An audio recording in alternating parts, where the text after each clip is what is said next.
24th. The time is 5:35. It's a regular meeting of the commission. We're going to be led this afternoon at the start of our meeting, prayer by Commissioner Holland, and we're going to be led in the Pledge of Allegiance by Commissioner Peak, in that order. Okay, let us pray. Lord, we come before you and we ask that with this commission today that you guide, guard, and direct our hearts and our motives with every decision that we make, that it'll be for the best interest of every citizen in Danville. In your name I pray, amen. Amen. Thank you, ma'am.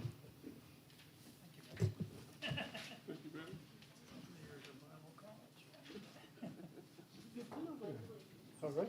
To the flag of the United States of America, and to the republic for which it stands, one nation, under God, indivisible, with liberty and justice for all. Thank you, Commissioner Peak. Commissioners, you all have had the agenda since last Friday. There have been no changes. Are there any additions or deletions this afternoon? If not, we'd like to approve the agenda as presented. Can we do that by consensus?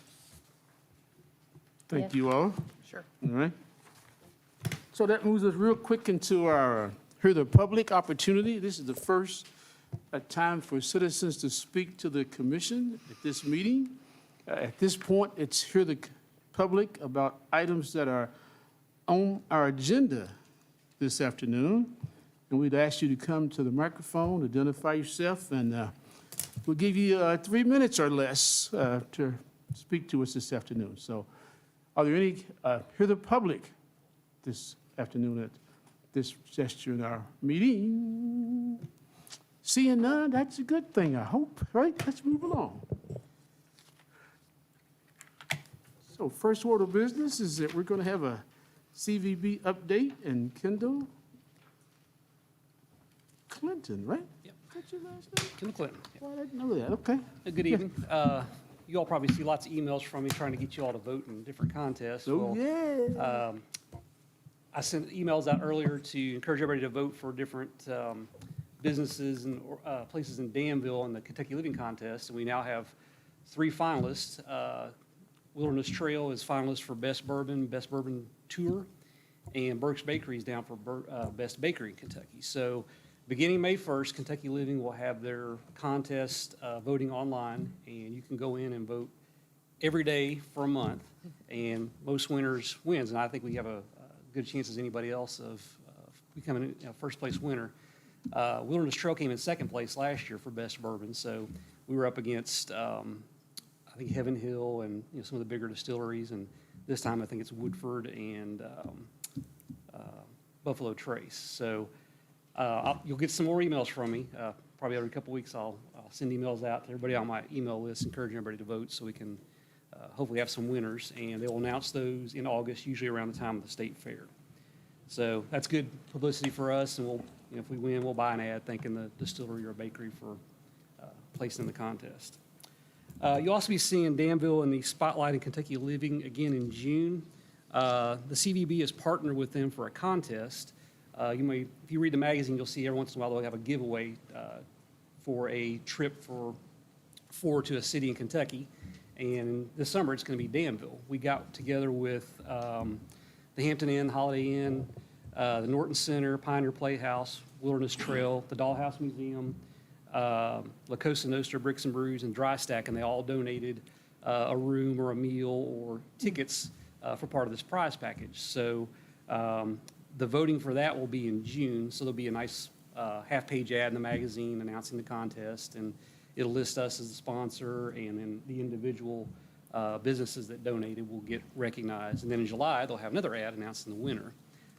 So only 4 people will get to come, but it'll be great publicity for us, and hopefully other people will want to come to Danville even if they didn't win the contest. Sounds good. And if you're out and about in the next few months on I-75 or down near Somerset or coming out of Nashville, you may spot one of our billboards that we had put up. That's one of our ARPA fund projects that we chose to spend some money on billboards, and we're leaning heavy into our music scene because of all the live music we have, Downtown Downbeat, the Brass Band Festival. So we created a landing page that has a unique URL that's on the billboard. That way we can track the people who come to that page, because the only way they know to go there is to see it on the billboard. It's not linked directly through our website, so we'll be able to track and see how successful that campaign has been. But I will say in the first 2 days it was up, I had 2 different people mention to me that they had seen it, the one up in Georgetown. Good. And the locations are on I-75 South, right across from the horse park, on 27 in Somerset, trying to catch that lake traffic coming to and from Ohio, and then on I-65 north of Nashville, where it goes back to 4 lanes. It's on the right, heading north. And in addition to the ARPA funds we receive locally, we've also partnered with the Bluegrass Tourism Region on a $500,000 ARPA request, which we've received, and we're now working on a campaign that's probably going to launch this fall called Joyride, and it'll highlight the entire Bluegrass region, but there'll also be some Danville and Boyle County specific focus, and we'll get some things out of that we can use locally and on social media.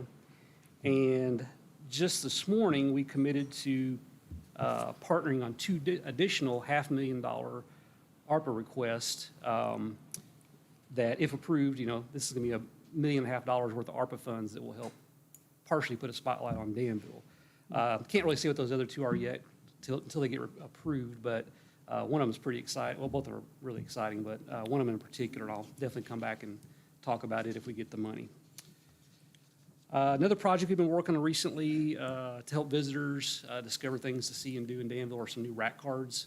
These are brand new rat cards we didn't have before. One of them is on the trails in Danville. It's got a map showing where all the trails are. Josh helped get that together for me and other members of the Trails Committee. And it's got a QR code that takes you to the page on our website that has all the information about trails. So we've got those in our visitor center. They're at the bike shop and some other locations around downtown. And then my assistant worked on a historical walking tour map of downtown Danville. So you can take it out, walk around, see some of the historical markers, and it's all hand illustrated by local graphic artists that we hired to do that. We've got those several places around downtown as well. And the last thing I wanted to mention is the second Downtown Downbeat's coming up next Thursday, May 4th. Starts out at 6 o'clock with Shane White. He's performing at Constitution Square on the newly rebuilt stage. Now has a covering and floor that's not going to fall in. They play from 6 to 7:30. And then from 7 to 9, there's a band called Alice Blue Gown that'll be playing at Weisiger Park. And we're expecting a pretty good crowd. The first one had a good crowd, but a member of Alice Blue Gown is also on Kentucky Sports Radio. And they've been talking about this. I've had 2 family members out of state who listen to KSR text me to ask about Alice Blue Gown playing in Danville. So I think they're really helping getting the word out about that. So we hopefully have a good crowd and good weather that night. We've got a lot of other projects we're working on. That's just some of the highlights. But if you got questions about those or anything else, just fire away. Any questions or comments from the commission? What did you say, the Bluegrass, is it Bluegrass Joy? Or It's what? Joyride. Joyride. That's the name of the campaign, Joyride. It's a theme. It's kind of a throwback to the 50s when people would take the back roads and stop by the road and have a picnic. Yeah. So the imagery is going to be very 1950-ish billboard, campy. Okay. Very nice. You guys doing a good job. Yeah, You've got, thank you.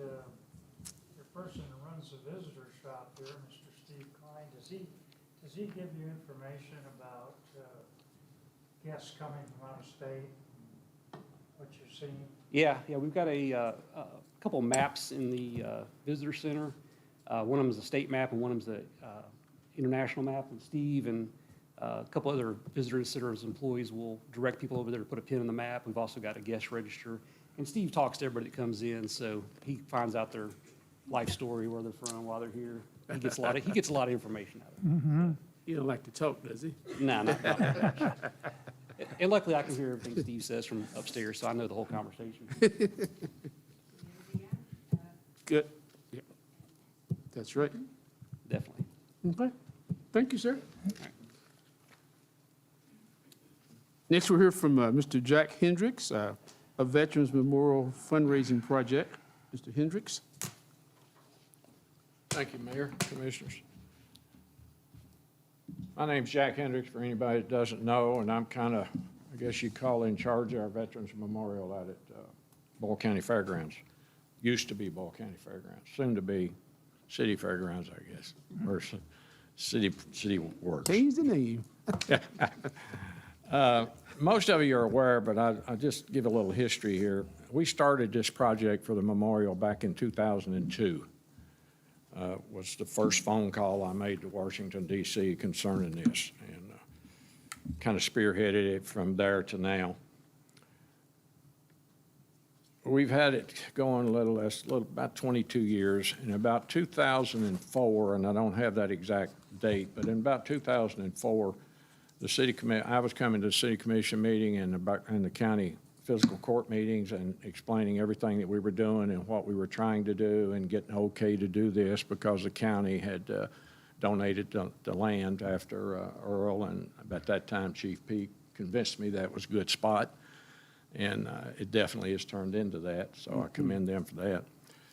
So at about 2004, both the commission and the physical court voted unanimously to put me in charge of it, so I didn't have to come back up here every month or every 2 weeks or whatever when we were doing things out there. So the only reason that we agreed that I would come up is if we did anything major, like when we did the fence and that sort of thing. That was a major cost of $11,000. So I've been kind of taking care of that ever since, and very proud of it, very proud of what we've done. This has been a city-county project since day one, and it's worked very, very well. There hadn't been an issue, one come up. We get anything usually that we need from city helpers, county helpers. County takes care of part of it, city takes care of part. So, it's been a very good working relationship over the years. We have raised approximately, well, to be exact, $54,686.07 over the years. Now, that does not include in-kind and what was donated, like, for instance, concrete companies. We had 2 different concrete companies that donated concrete, so that don't show up in cash. This is actual cash donations to make the project work. It doesn't count in-kind work that city and county both did a lot of for us. The road departments would come out and help us with different things. Earl had people come out and help us. So there's a lot of money invested in this memorial, not to mention what it stands for. And what it stands for is the most important thing. The money is the side thing that it does. But it does cost money to keep it up. I've got most of the money, but I've got a project going on right now. The rock that we've got under the flagpoles, we put that in 15 years ago. It was a good idea at the time, but over time, it's gotten pretty dirty. It's got so many weeds in it. I've had numbers of volunteers come out and help remove weeds and that sort of thing, and it's just got to the point I can't keep up with it anymore. So I've decided that the best thing we can do is concrete it like we've concreted under the tank and under the artillery piece. And because it's at the base of all the flags, I'm going to use the stamped concrete, which if you've seen that in any projects around town, it's absolutely beautiful when they get done with it. It'll look like inlaid rock. It'll be kind of a medium gray to go along with everything else, and it'll have a shine to it. So it's going to look really good, and it will take away this problem from now on. We won't have to worry about the weeds or anything of that nature. Needless to say, it's not cheap. The other project that we're doing right now is the tank's been there now for, I think it's like 18 years. We've hand painted it, myself and 4 or 5 volunteer veterans with little spray cans 3 different times in those 18 years to keep it looking halfway good, but it's time now for a professional paint job. So we've hopefully going to get that done in May. to bring it up to par. I'm trying to get it done before Memorial Day, but I'm not sure that's going to work, but that's what our goal is. But at any rate, what I'm here for now, and if anybody ever, I can send it to you. You know me, I always got a prop. This is just give you an example. And it might not work very well because I'm not good at this, but this is an accounting for every penny that's ever been raised or spent on that memorial. Now, on my computer, it's a whole lot easier to deal with than it is like this. And it's not easy to just give you numbers, but there's hundreds of donations, hundreds of bills, and anything from 55 cents up is on here. So if anybody would ever be interested in seeing where the money goes, it's right here for anybody to look at.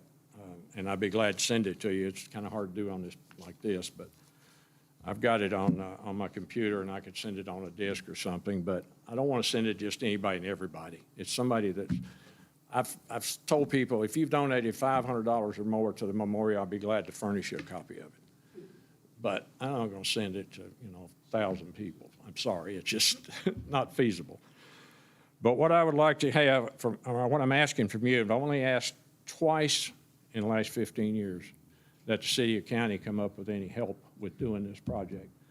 Like I say, I've got most of the money, but I need a couple extra $1,000. So I'm asking the city and county to kick in $1,000 on this project, and it's about a $9,000 project total, everything. So we've got the rest already raised. People like many of our factories here have donated.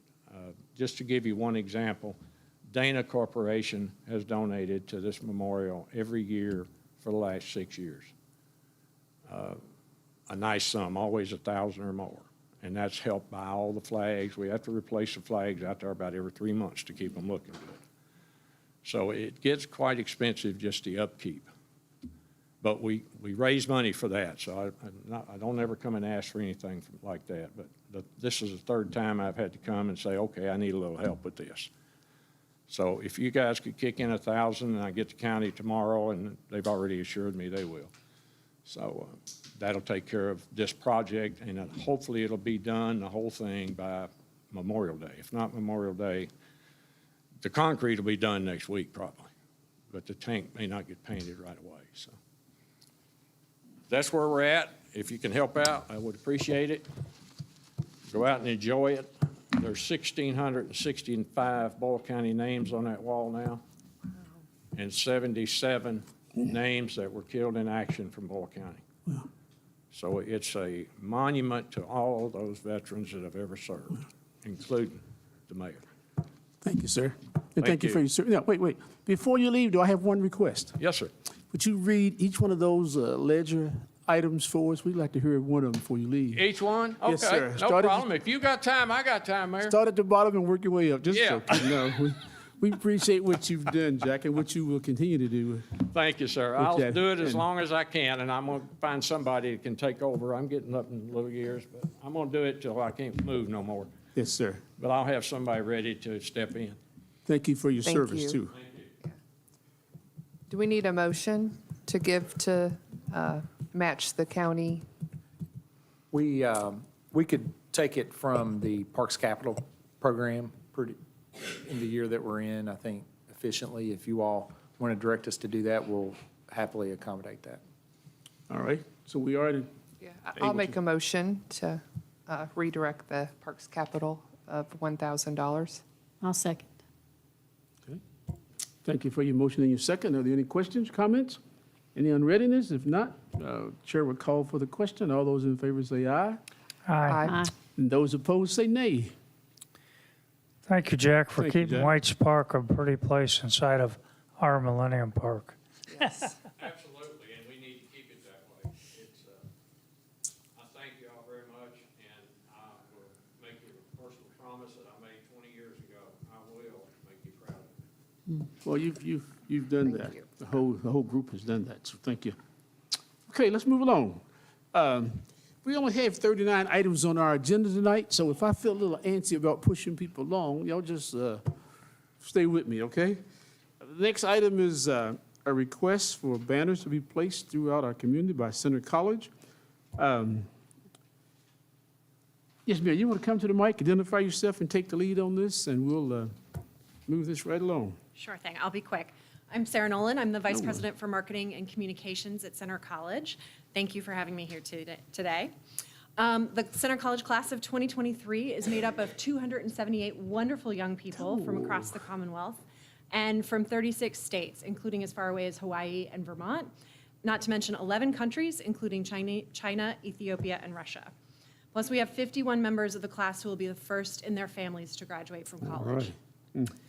The class were first-year students when COVID-19 interrupted their education. Despite the pandemic, nearly 70% of them were able to study abroad, and more than 80% participated in internships or undergraduate research.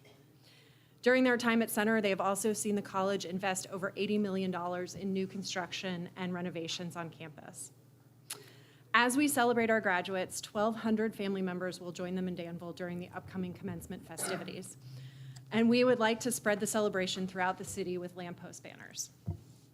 Word of mouth from current students, alumni, and their families is one of our strongest recruiting tools for prospective students. So by joining us in celebrating the accomplishments of our graduates, Danville will also be helping to recruit future Center students. Center will, of course, design and produce the banners, and if approved, we would like to request the banners be hung from Friday, May 12th through Friday, May 26th. That will allow the current students who are on campus, including underclassmen, to see the banners before they leave after exams, and as well, all of the families coming into town for the celebrations.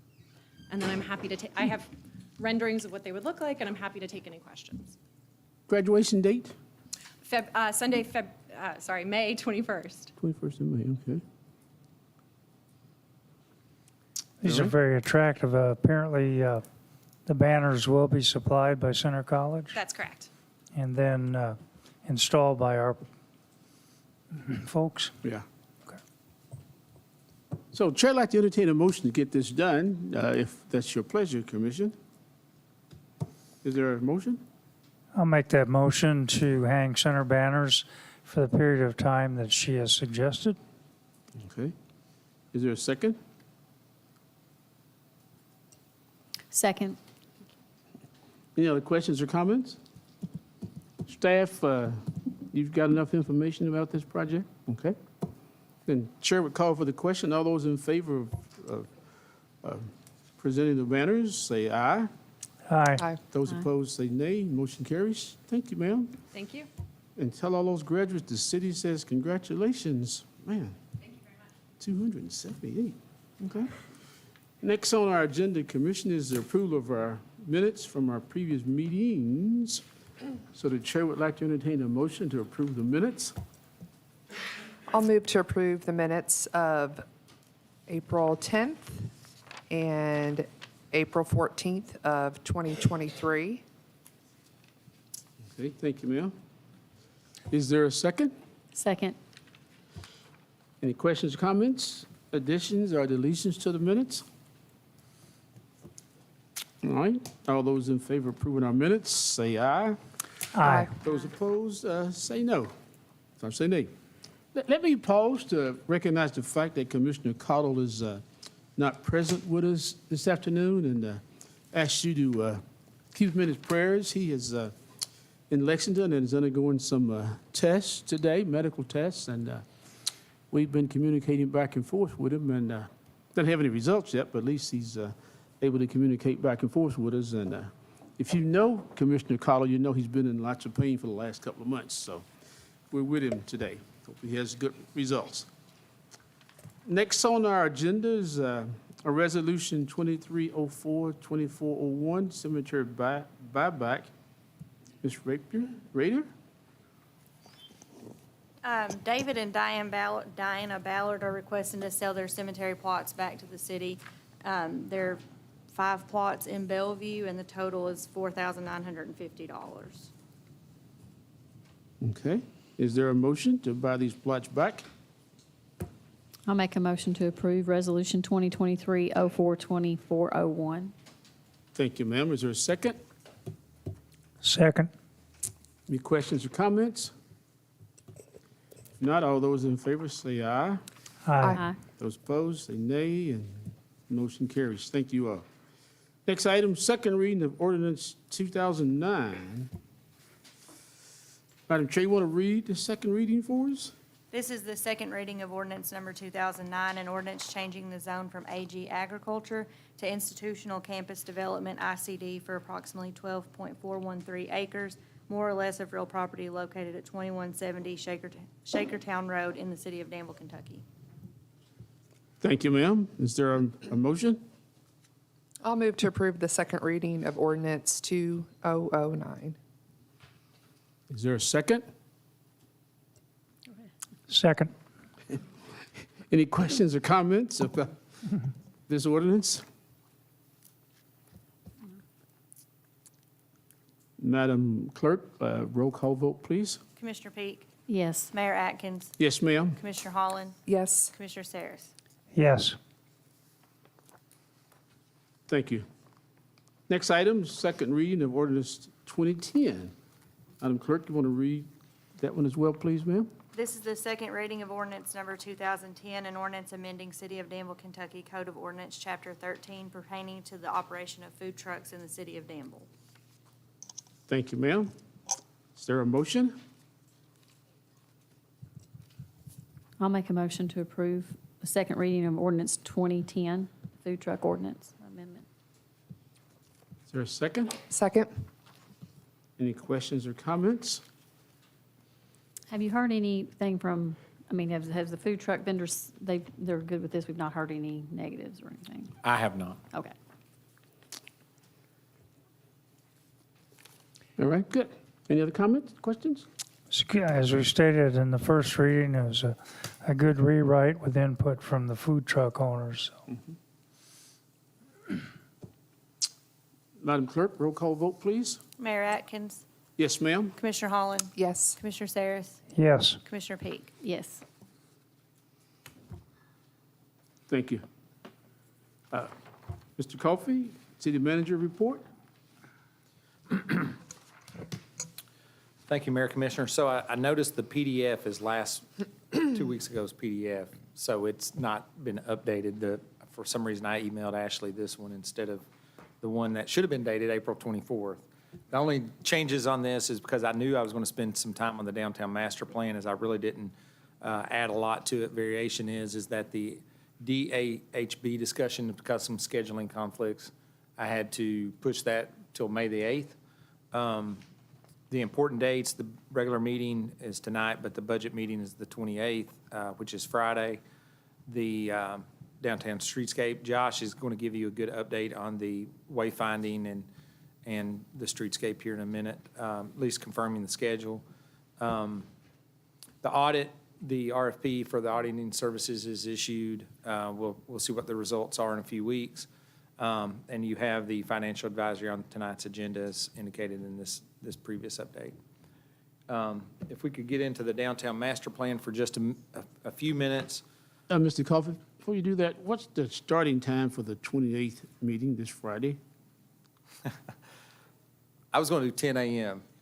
on this one. was gonna do The 10 a.m. other one got bumped to 9 because it was a department head meeting and you all saw how long it went. This one. So the official should meeting be time more is of a- 11 o'clock? This one will be 10 and should be more of a normal 10 a.m., okay, length. all right. Yes. I can do it, yeah, we just had some Yeah. had some confusion last time, okay. So if we could turn on the slides back there. The downtown master plan is, been around for a couple years now. The document, the date on the cover of the document is 2020. The work was really efforted during the 2019 year and 2020 year.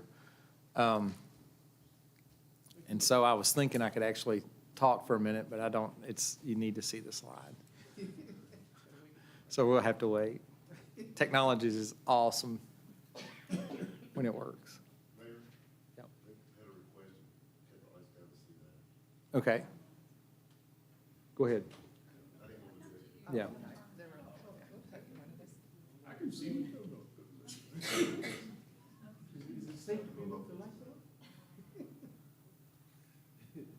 Still can't see it.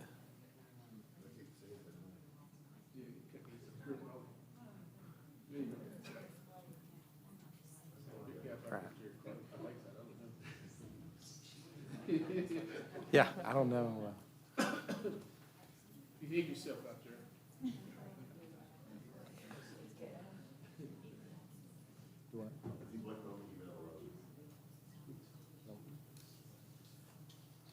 I'll tell you what, probably the best thing to do is to make sure it's on the screen when we talk, we probably should just wait a couple weeks. But I'll do a little bit to describe it for the audience. Tony, if you want to turn the lights back on for us. It's on.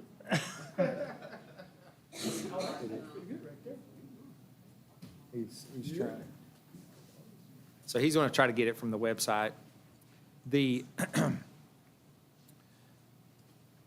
downtown master plan is really the file that is out there is really part of a presentation, but the plan was really just the first few slides of that, and it established ultimately just the basic premise or the goal, which is to identify opportunities to capitalize on the community's strengths, which is our vibrant downtown, the elements in downtown that make us vibrant, our businesses that are here, the enterprises that are here, and then it would be great if y'all could see this, because I can see it terrifically right on my screen. The audience, though, and I'm feeling bad.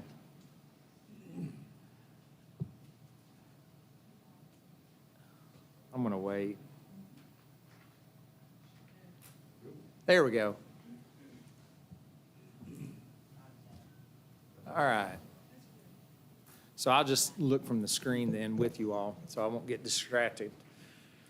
So the very next slide is really your table of contents, but it's your outline. It's talking about the master plan tried to identify the premise or the goals of the project, which was your master plan project, and then your driving principles of the project. And then to accomplish those principles, we came up with specific objectives at the time. And then in order to accomplish some of those objectives, he took a minute to analyze the space of the community, the footprint of our downtown, and then broke it out into these planning districts with the idea of identifying objectives within each district that could be implemented to help accomplish the overall goals and guiding principles, that kind of approach. And then he specifically identified some strategies to inspire us in what to do, right? So when we go to the goals, if you read this slide, this is the premise of the master plan. And I will read some of the things he did when he went through this. Is he always took time to read the very, very last paragraph. And the very, very last sentence is at the very bottom, that's a little bit blurry. It says, it takes the liberty of showing many ideas for uses of property that's privately owned, and that is not meant to advocate for using some sort of process of acquisition or otherwise for implementation. It is designed to try to provoke interest and provoke ideas and opportunities that may not be obvious, but could be beneficial to all parties involved, right? So the whole premise of the following slides, there's a lot of things he took time to do to make us think outside of our footprint. So we live here, and the idea of the Downtown Master Plan project was to get somebody from the outside that was an urban planner that had done this in many other communities to come in and make observations about our downtown. So if we needed to administratively change something, if we needed to, such as planning and zoning regulation, and some of you may remember we did a moratorium for a little bit on some development to try to begin to address our zoning ordinance. And so there's many, many layers to the downtown master plan, but the important thing is, his point is, with this slide is that it's not about a single project. It's not about a single slide. None of those are necessarily a specific thing that the city is doing. A lot of them is designed to provoke investment or activities outside of this building by others. So then the guiding principle, the core guiding principle for the community that was laid out is three things: connectivity. So ensuring that we have good connectivity throughout downtown, throughout our community, such as with trails, roads, streets, that there's obvious pedestrian connectivity, for example, between center and downtown, center and the hospital and downtown, the north side of downtown to the south side of downtown, neighborhoods to businesses. So connectivity is meant by that. Transportation is important, both vehicular and pedestrian. So then in order to do that, what we want to do is make sure that our environment that we're in is safe, right? So safe streets. The streetscape, there's elements of the streetscape that's designed to slow folks down, to make people drive through downtown slower. There's elements of the streetscape that's designed to make trucks not want to be there, big tractors and trailers that have traditionally caused issues with traffic flow through downtown. And it's also then designed to make intersections safer for pedestrians to cross them. And I know I already saw an example, a good example, today at the intersection of 3rd and Main with an elderly person who's been escorted northbound on the westbound side. So it was interesting to see that already at play, even though it's still under construction and not complete. So then the other thing is so that if we do a good job with connectivity, making downtown safe, then you're going to get more people downtown.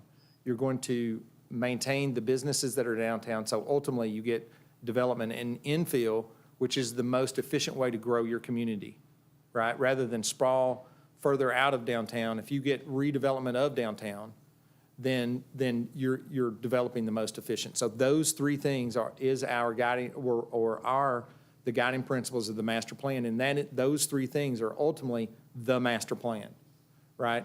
And so everything then built off of that are just provoking ideas. They're not necessarily fixed things that we're doing. That right there, that slide is ultimately the master plan. So then when the city is considering a project, we need to think about ensuring that project is making streets for everyone. So that if there's a development that's occurring, we want to make sure that development is not impacting that middle concept. So that the development is infill if possible, and then through the development, providing good connectivity instead of cutting connectivity off with the development, right? So those three principles are the guiding things that steered everything else. With this in mind, the understanding of synergy.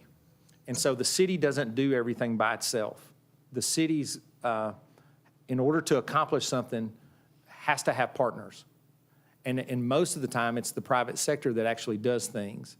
And the city can help coordinate and facilitate through incentives, through the development of transportation, and someone seeking external funding for transportation features, enables some of our private sector folks to work together to achieve something. In downtown, we have our largest employer in our community. We have a significant education institution. We have residences. We have the potential for increased residential. We have retail shopping. We have restaurants.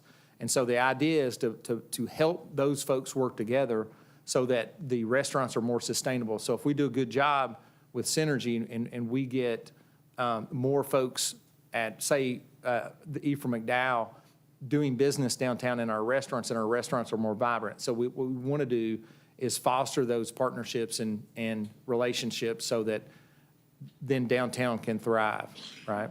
That's a guiding principle. So when folks question, why is the city working with the hospital all the time? Well, because that makes sense, frankly.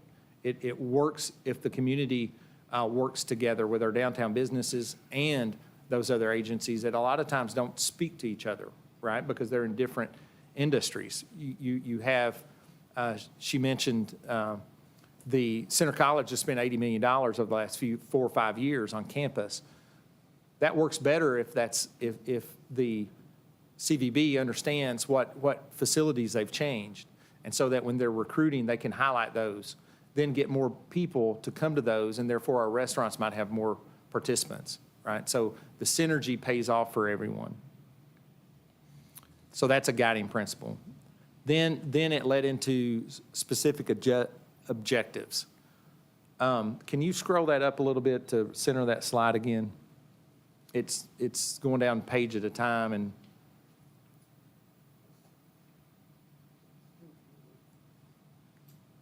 okay. And so so there were several objectives that then he slid into that. So one of the observations that he made was the Norton Center, for example, the second paragraph under Center College, the Norton Center. The community really doesn't benefit from the presence of the Norton Center and the number of people that brings into that necessarily, because there's a disconnection between Center's campus and downtown. So that if we have better connectivity between the Norton Center and downtown, then the businesses, when Norton Center is having an event, might be, they might see a greater benefit from that, right? Same thing, Center College has built in 1,500 plus or minus people on campus at any given time. And so if we provide better connectivity, then those businesses that are downtown, that those 1,500 people might go to, such as a restaurant, would be their business theoretically could increase from having better connectivity from Center Campus as well as visitors. So then with a college town, you have a different feel to it, right? So what we want to do is make town more vibrant just by making us feel more like a college town. There's a certain element that is increased because of that. The next thing is we know we need residential downtown. Residential is, so folks say, well, we need food and drink, and then we need retail. Well, with residential, you're cooking in automatic customers for that new food and drink, and for those existing food and drink, and for that new retail or potentially a grocery store. So these things go together. Residential complements food and drink, complements retail. And so there's multiple examples of communities like Danville that have done really well, focusing first on residential downtown, getting folks to move back downtown, and then you see commercial activities come off of that, such as food and drink. And the next slide is retail's two over. So food, such as food and drink. Everybody likes restaurants, and so then workspaces. So in order to get people to live downtown, if they can work downtown, that makes it easier. If the young crowd likes to walk to work, for example.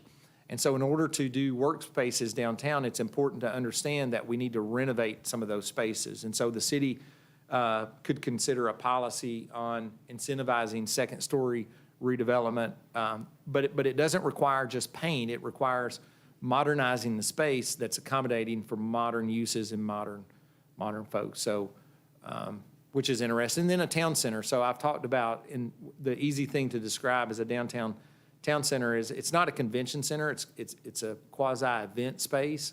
Some folks host weddings in theirs. The one I've pointed to that a lot of people are familiar with is E-Towns. If you get off the exit on the north side of E-Town, there's a it's not purely a CVB center, but there's a space to have a meeting there, a business meeting there. There's a lot of regional meetings at that location. And so the idea of developing a space like that downtown could also enhance businesses. It could get more tourism downtown. It could get more people downtown, which is one of your guiding principles of the master plan.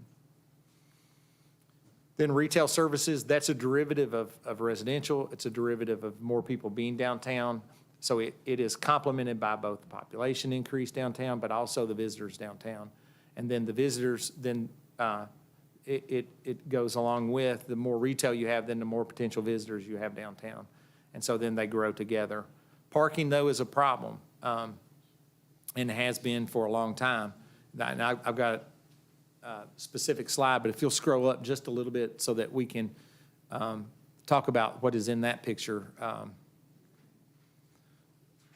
The area that's highlighted on the bottom of that slide is the area from Main Street to Martin Luther King, from 4th Street to 5th Street. And what you'll find is in that area is more than the majority of the property is used for parking lots, surface parking lots, which is a terribly inefficient use of property.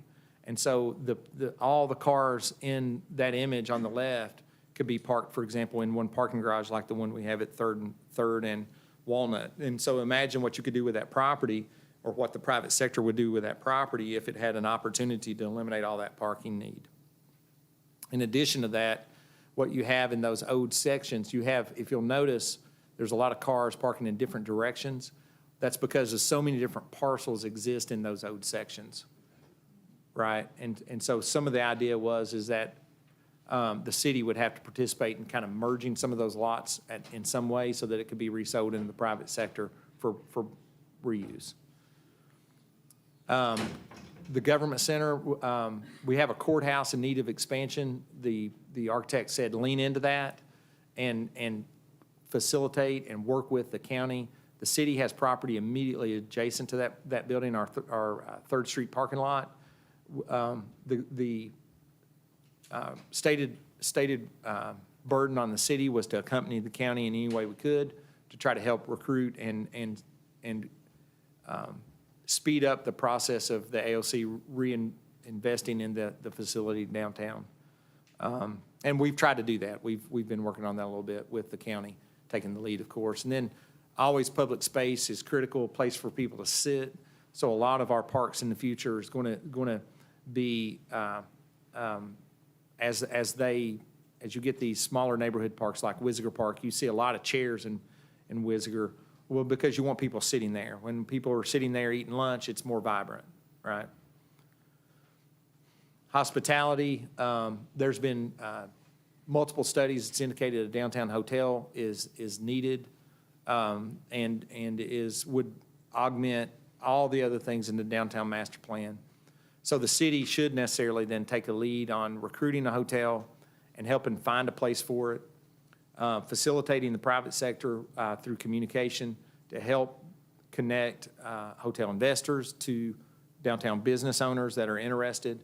Again, the area most logical for such an endeavor is the area where it's majority of parking lots. So where in that area could you locate a downtown hotel that will complement the highest demand users? None of them are city projects, but the city needs to connect the dots between, for example, Center College, the hospital, and hotel investors. Those are your three people three enterprises that really can drive the hotel development. If we can do the hotel, if we can get those enterprises to drive the hotel, then your downtown restaurants suddenly become more viable because you're getting more customers immediately next to them that are going to be less likely to hop in the car and drive, more likely to just walk down the street when they're here. So it all complements each other. Again, the synergy in the hospital downtown, the area in blue was highlighted as he broke the city out into these districts in his mind that seemed to align land use. And you'll see a majority of the hospital in the footprint that's in blue.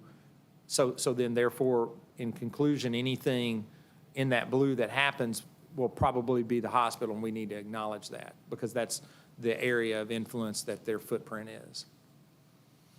Streets, again, the primary driver here was to do your main street, make sure it's safe for people, not just cars. The other thing is we have an untapped resource for transportation through downtown, which is Walnut Street. And so what the stated goal to engineering is how do you figure out a way to make Walnut Street a new corridor into Center's campus?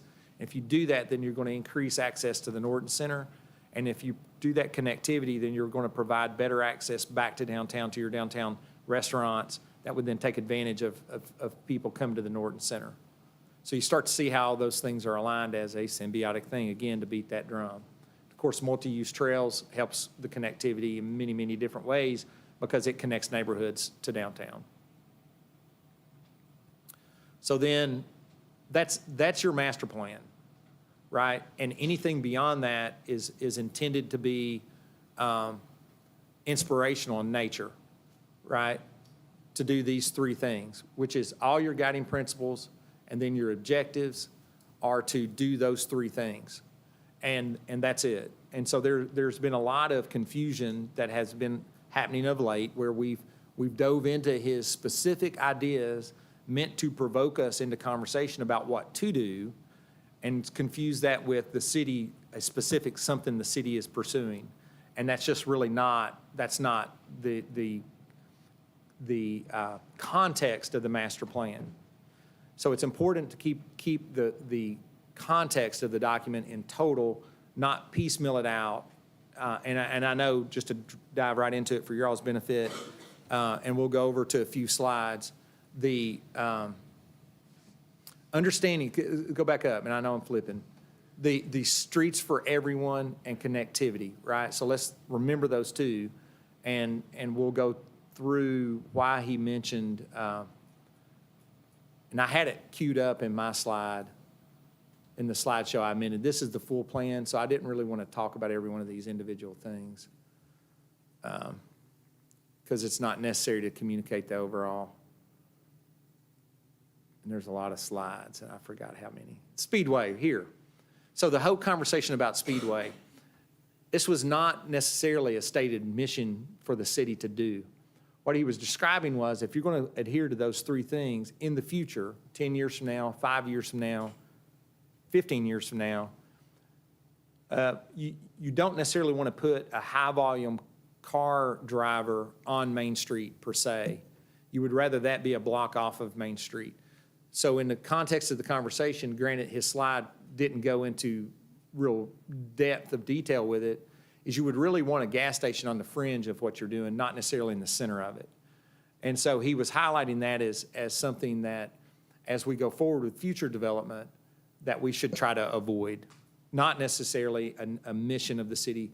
But he did point out that if Speedway ever pops up with wanting to do something, then be open-minded about how you do treat that potential in the future, right? So it is not, to be clear, something that was asked to pursue. That's not a driver by the city, to be totally clear with that, right? But again, one of the things that is, can you scroll up just a little bit so I can see the bottom half of that slide?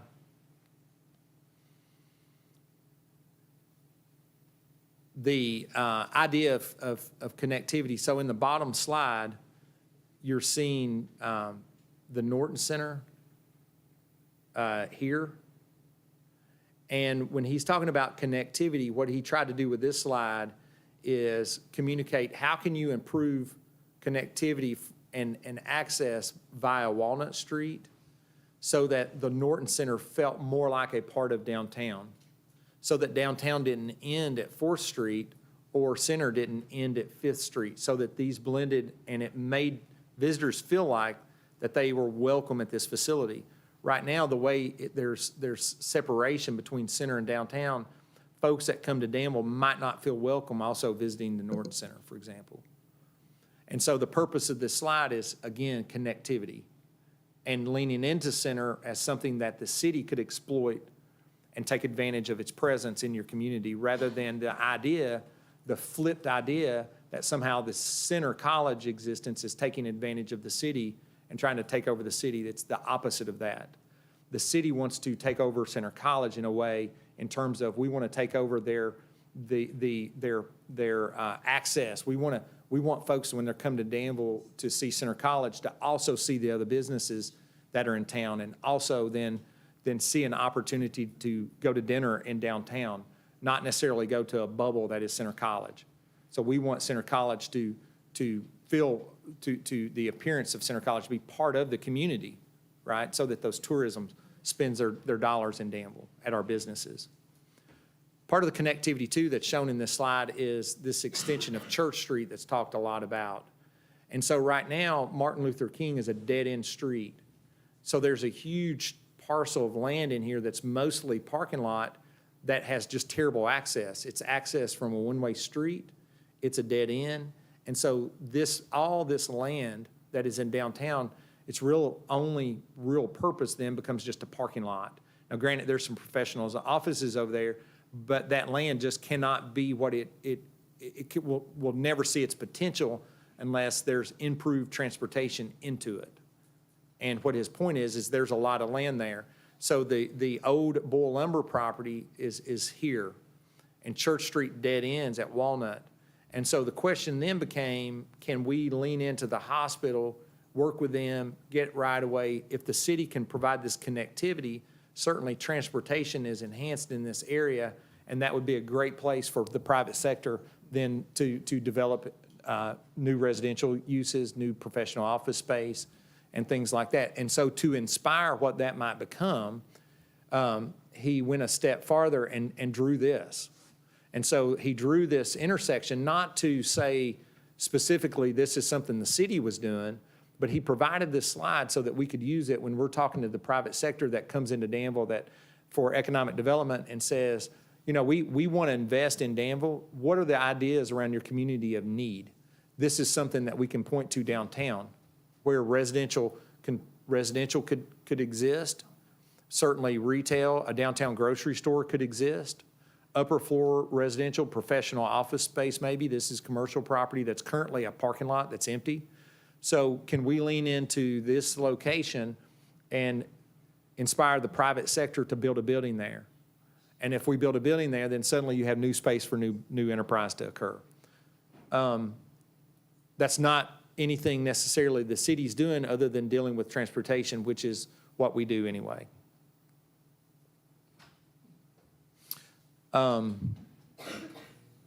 So then some of the other elements, so to demonstrate the application of the downtown master plan or how the downtown master plan is implemented. So in driving through downtown, what he identified here was not to criticize a business that was located on 2nd Street, but when he used this as a good example of how to reuse a building, so adaptive reuse, this slide is not to say that you're going to run that business out of 2nd Street. But what it shows is how you can reuse that building for another purpose that could lead to a different kind of vibrancy downtown. So where did this happen? It happened over at Morley's Tire, where Morley's is now Morley's Place, where it's a social location for food and drinks and entertainment, right? So if you go look at Morley's, which was the next slide in my amended presentation that I couldn't share, you know, if you go down to Morley's and look at Morley's before it was renovated and it looked like this, and now it looks more like this. So it's exactly this downtown master plan inspired that investment downtown, and there's a lot of people that go down there now, right?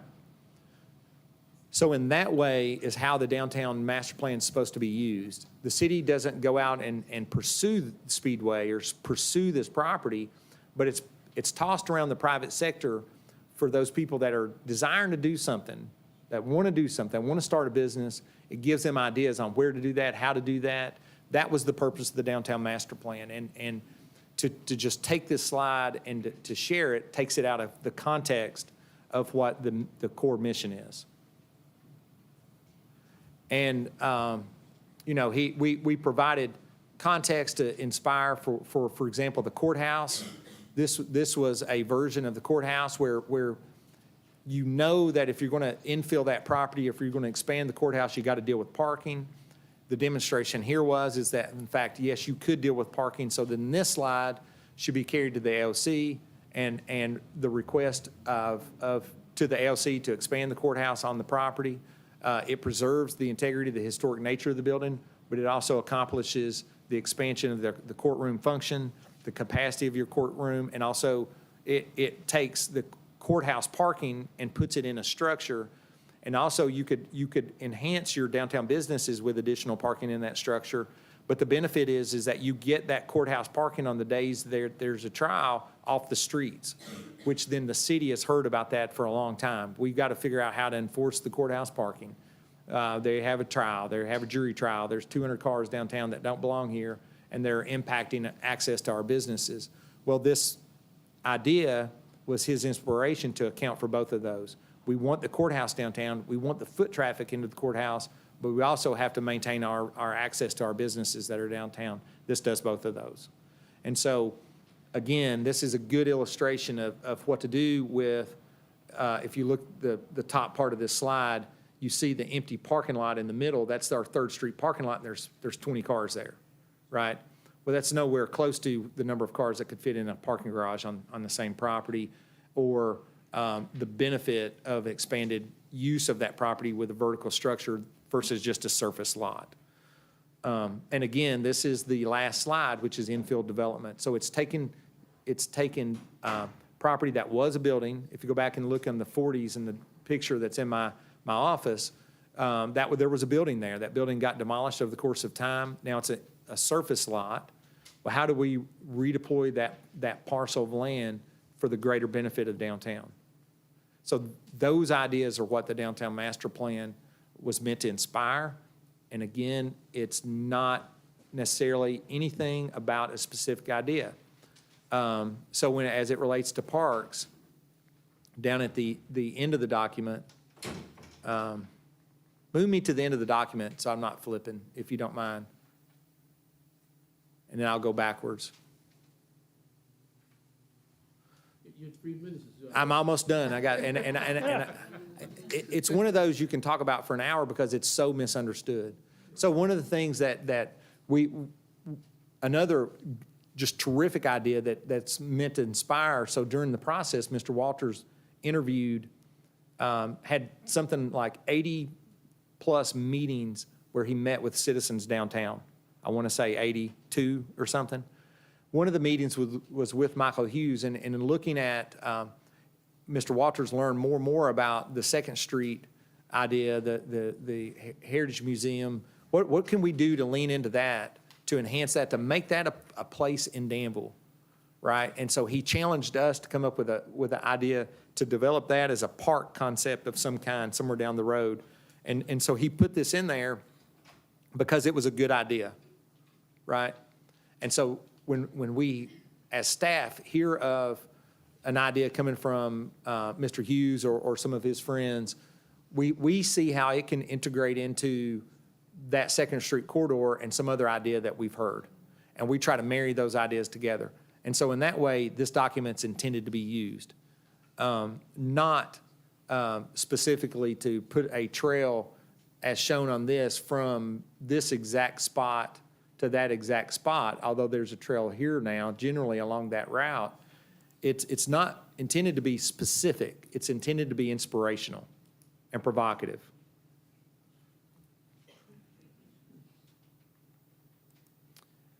And so I don't know. Do y'all have any questions? Y'all want me, I mean, we can handle the downtown master plan. We could do a different public meeting. We could do all those things and talk about it for hours if y'all want to.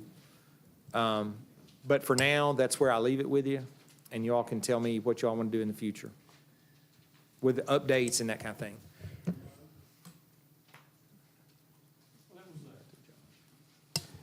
That was a great overview of it.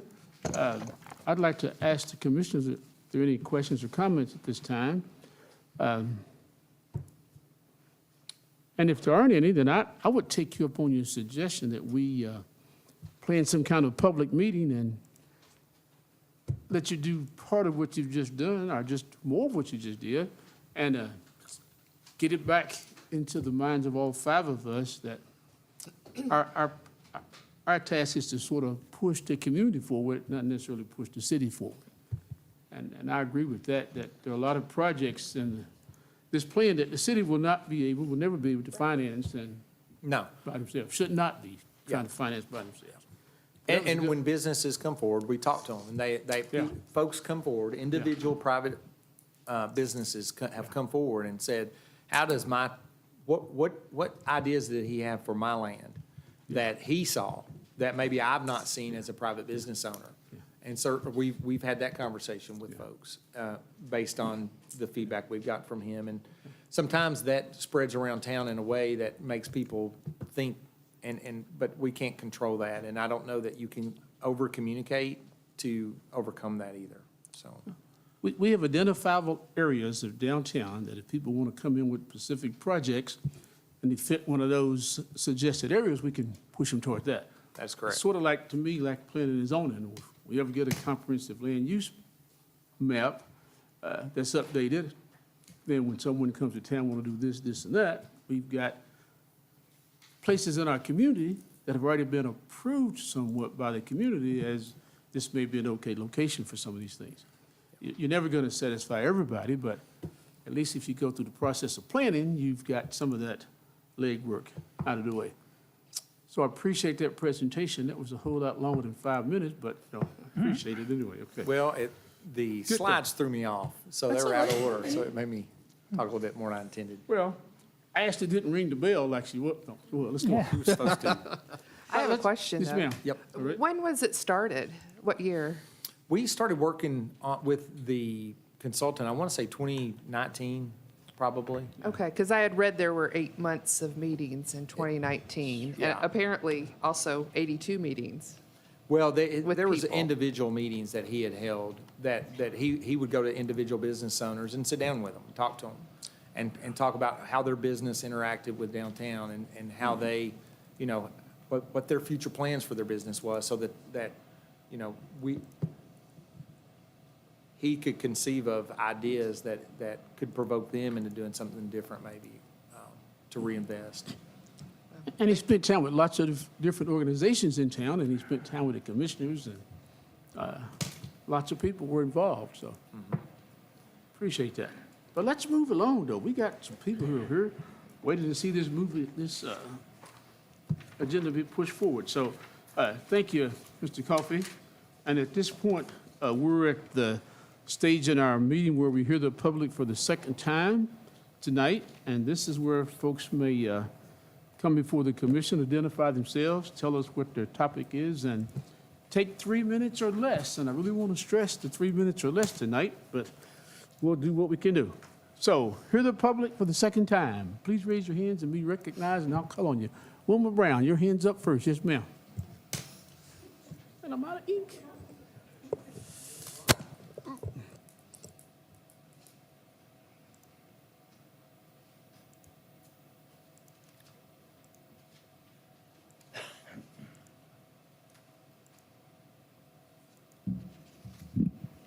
I'm Wilma Brown, citizen. It's hard to know exactly where to start. I want to respond to Mr. Coffey's, some of the things he said tonight, but I'm not going to respond to them specifically. There's something going on that he mentioned in the 4 o'clock meeting today, and that is I have been posting on Facebook specifics from the downtown master plan. And I have not been commenting in any way on anything that I have posted. I have been posting exact quotes for the downtown master plan, and every time I have put a link so that encouraging people to go to the entire master plan and read it for themselves. Now, and Heather Henson has been helping me. She won't mind. She's all into it also, because she has a much broader friends base than I do, and much larger. So most of the comments have been on her post. I think this is healthy. Now, Mr. Coffey said in the 4 o'clock meeting today, he was discussing a little bit of this, and he said that posting on Facebook is dangerous because anybody can comment, and they can, and that the person who's posting could possibly take some quotes down and would change the entire overview of what's being said. I assure you, no posts on what we're doing are being taken down. We're not even making comments. We're letting people comment. When the city and the city commission becomes afraid of public comment, then there's something wrong with the city and the city commission. And that's probably all I need to say tonight.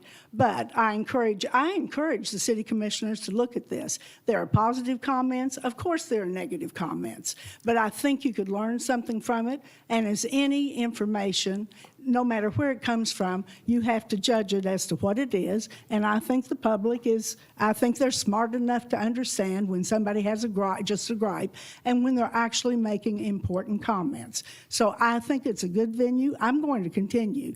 Mr. Coffey knows that that's not going to stop me. Yeah, I know. To be clear, just to clarify, when I was Sure. talking about that, I was talking about the social media concept in general, where Absolutely. we have, and how we needed to be careful as we communicated outwardly on social media, and something that could be shared, a press release we did or something, wasn't necessarily talking about yours, but I did talk about yours in terms of Yes. a good example of how so you are posting one slide at a time, and that's fine.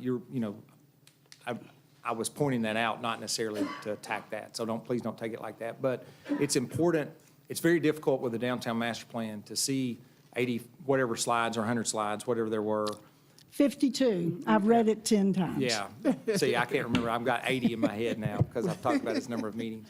But I mean, if you do just post one slide without his preamble, without understanding the objectives that he was stating and that basic premise of connectivity for private development to occur, such as infill, it seems, and his point too specifically was, I'm naming a business, but I'm not naming that business. I'm simply illustrating how using that example, such as the property on Second Street. And so just to take that slide would indicate, and if that was on Facebook, it would indicate that the city had a mission to destroy that business. And that's not the case. That's not the context of that's all, when I'm talking about context, that's all I'm meaning. And certainly, I'm not going to tell you not to post on Facebook, or I'm not implying that you shouldn't, okay? And let me I just, pull you I'm both not trying to back in. argue with you about that. Just, Let's let Ms. Brown continue to finish up her time. Thank you. Yes, that was, Mr. Coffee didn't get part of my time. no, I didn't. But I wanted to make sure we're clear about She's that. down to 30 seconds. Thank you.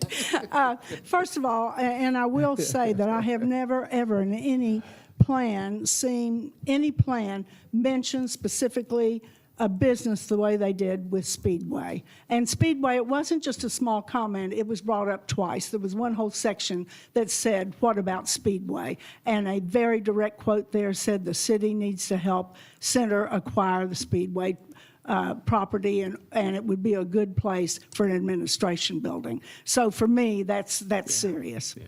But anyway, in closing, I want to say that Mr. Coffey and I are good friends, but we don't always agree. And as a part of the public, I think it's important for the public to come and talk to the city and the city commissioners because we're footing the bill. That's right. That's right. So anyway, thank you for this opportunity, and thank you for bringing up some of this tonight. Thanks, Wilma. And thank you, ma'am. Is there someone else?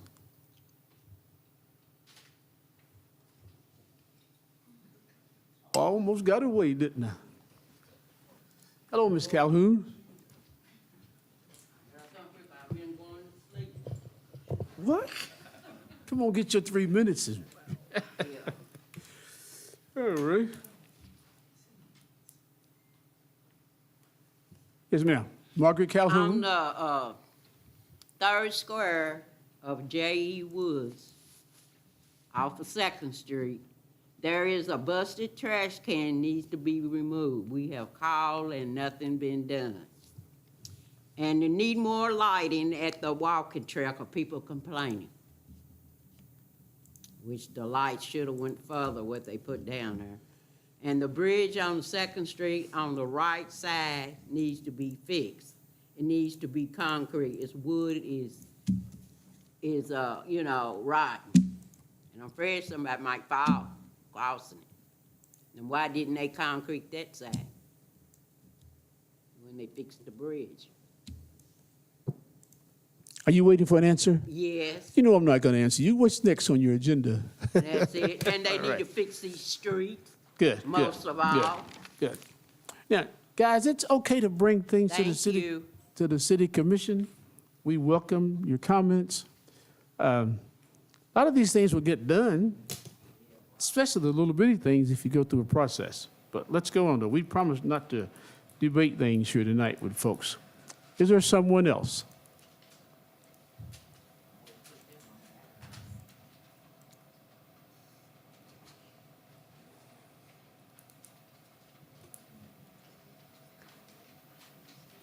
Okay, seeing and hearing none, next on the agenda is to hear comments from the commissioners. Are there any commission comments tonight? Go ahead. I'll start with one. We'll all take turns. A few weeks ago, Commissioner Peak and I were at a ladies' roundtable discussion at the Women's Network. And sorry, you were not invited. It was the lady officials. But there was a roundtable about really good ideas to remember our COVID victims in Bull County. And one of the ideas was to plant a tree or a few trees with a memorial plaque, maybe at Millennium, maybe at Michael Smith while we're fixing it up. I think I talked to most of you about this. Commissioner Caudle was in favor, and wanted to see if you guys would be open to moving that forward. Yes. Yeah, so what we could do is, so the idea is not just plant a tree, but to make it part of a ceremony or something. And so what we would do is take what you're describing and try to incorporate that into the planning that we're doing down there. Do you all want to do that in Millennium Park or Michael Smith? I think Michael Smith would be great, myself, downtown, to give us another feature down there. Speak up, girl. She looked at me. She had discussed both of those places with us at different times, but yeah, we have two real excellent facilities on separate ends of town, so we had talked about doing both. Okay. Yeah, but Want to do both? I think so. We could do something at both and then have a plaque. Yeah, so what we'll do is we'll come back with a plan, and Okay. and we'll bring that back to you. Josh will, as part of an update pretty soon.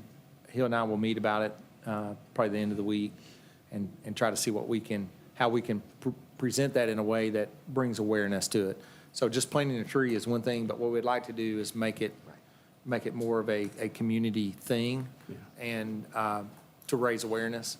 And so by talking about it in this forum helps do that.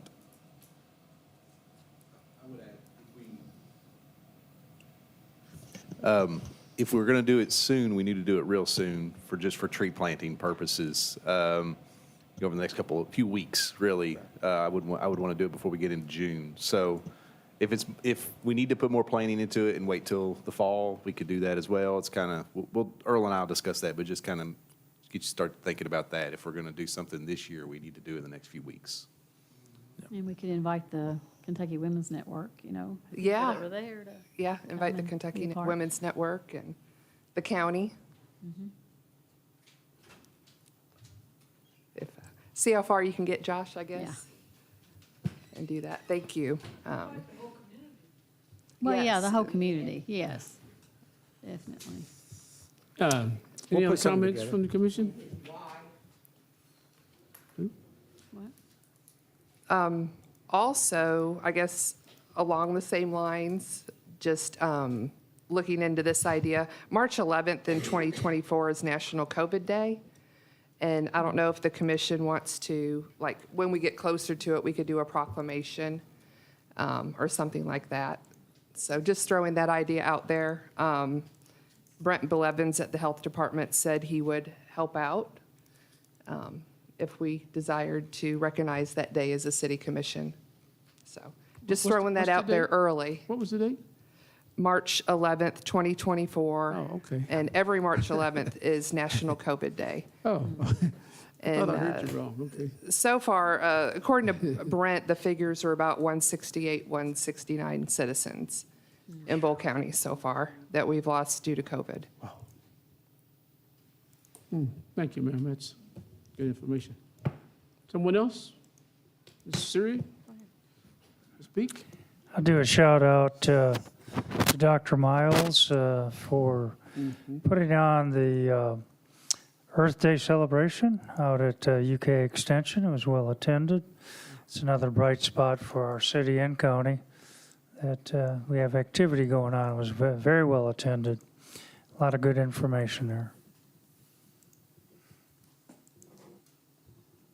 And I want to thank staff for their presentations at the department head meeting last week. It's a budget meeting, and encourage the citizens that if you have time, come to the budget meetings, Right now, they're at Friday at 10 o'clock, most of them. So I would encourage you to come and be a part and listen.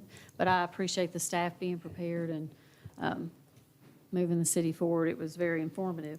Also, if you haven't seen pictures of the new fire truck, It's a pretty impressive fire truck. I'm sure they'll talk about that more. And then lastly, the mayor, I think you received an award at the gala, so congratulations. Thank you, ma'am. That's my brother, though, but thank you. The mayor and Miss Trilly Bottom co-received Outstanding Citizens. So that was exciting. Yeah. Oh, Farmers Market Saturday. Y'all just knock 'em And off my get to list. use the new stage, and so everybody go out. Saturday, what, 9 o'clock? 9 o'clock. Anything else? I'm letting y'all mark them all off my list, right? I have just one item left, then, okay. Saturday night, we celebrated the 10th anniversary of the Danville Boyle County African American Historical Society at the Norton Center. Nice celebration, community-wide, and kudos to that organization as they embark upon the next 10 years. Okay, let's move right along then. Item number 9, whoa, we got a long way to go. Payment of the bills. Chair will entertain a motion to pay the bills. I'll make a motion to pay the bills in the amount of $261,582.71. I'll second. Thank you, ma'am. Any questions, additions, or deletions to the bill list? If not, Chair will move the motion. All those in favor of paying the bills, say aye. Aye. Those opposed, say nay. Thank you, the motion carries. Resolution 2023-04-2402. Ms. Compton? Yes.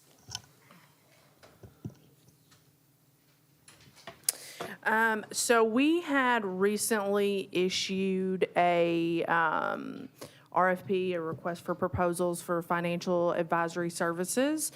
It had been several years, I believe, since we had done one. And for the public's sake, this type of service helps with potential debt issuance. There's a lot that goes into long-term debt of like bond issuances and things like that that I am by no means an expert in, and you want somebody that is very, very expert in this type of thing. And as we come into the next budget season with capital items for utility fund and potential parks development, those kind of big capital assets are typically purchased with debt service over a long period of time, and we want to get a financial service firm on hand so that they can help us through that process.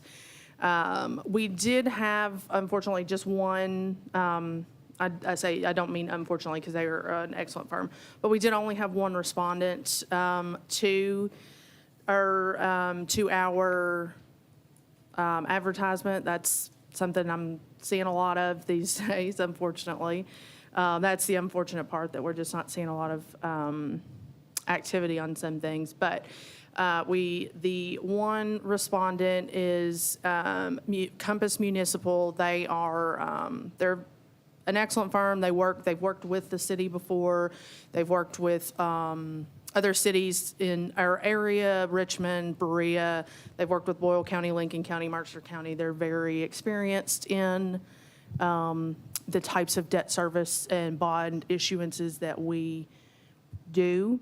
Their fee schedule, I included with a sample fee schedule in the packet, which this is not uncommon. Their fee is based on the amount of debt you issue, with a minimum of $5,000 and a maximum of $40,000, which you would hit at $11 million. Obviously no fees are due until you take on debt. That's part of the issuance. So there's no budgeting impact currently. That would just depend on future debt service. But this allows a specific firm to do analysis for us and things of that nature, and they know that they will be the firm selected for that in the future. So I am recommending that we select Compass Municipal as our financial advisor for, I think we did, I think there's a specific period, but I think it was for a year with the option to renew several years, 2 to 5 maybe, but I've lost exactly where that says it at in our sample agreement. Okay, thank you, ma'am. Any questions or comments? Kentucky League of Cities was not involved? Or don't have that They service? did not respond. Sorry. How did we advertise? So it depends on what we're looking at, but it goes in the paper, obviously, if we know of activity or if we know of firms, we can send those out to them. There just wasn't any other responses. So we can certainly take this back and reissue it and try to get further responses if that's something you guys are interested in. A lot of times on services like this too, companies perceive them as having worked here for so long. I mean, I think they've been involved with the city for 10 years probably, and on data, any debt issuance over that period. And so, firms get comfortable with, so to get the rating, there's a significant amount of background work that has to occur. You're going to have your bond rating updated before you issue bonds, for example. And so the legwork tied to that, these folks probably have a heads up for our work, which, given the demand in the financial sector right now that we've seen for accountants, it may just simply be nobody wanted to go. If we were going to borrow money next year or the year after, nobody really wanted or had the time to go through the process to verify the ratings where these folks have that cooked in where they've done it the last couple of times. And I did have 2 phone inquiries that were from additional firms, but they did not submit a response. Yeah. So, Have you been pleased with their services? I have, over the course of time. I think the first one they did with us was a GO refinancing and some improvements in 2012, and I'm looking at their list. That was the first time they were engaged with us, looking at the list. But I mean, again, a big part of it is just your rating, going through the process to be re-rated every time. That's very laborious, and the less you know, the harder that is. And so for a company to come in clean, I could see this is equivalent to a loan officer. And so, in another sense. So it helps when you already know your income and already know your assets and already have been through all your audits and understand what your depreciation schedule looks like. And all those things influence the speed to market for them. Okay. Well, I'll move to approve Resolution 2023-042402. Thank you, ma'am. Is there a second?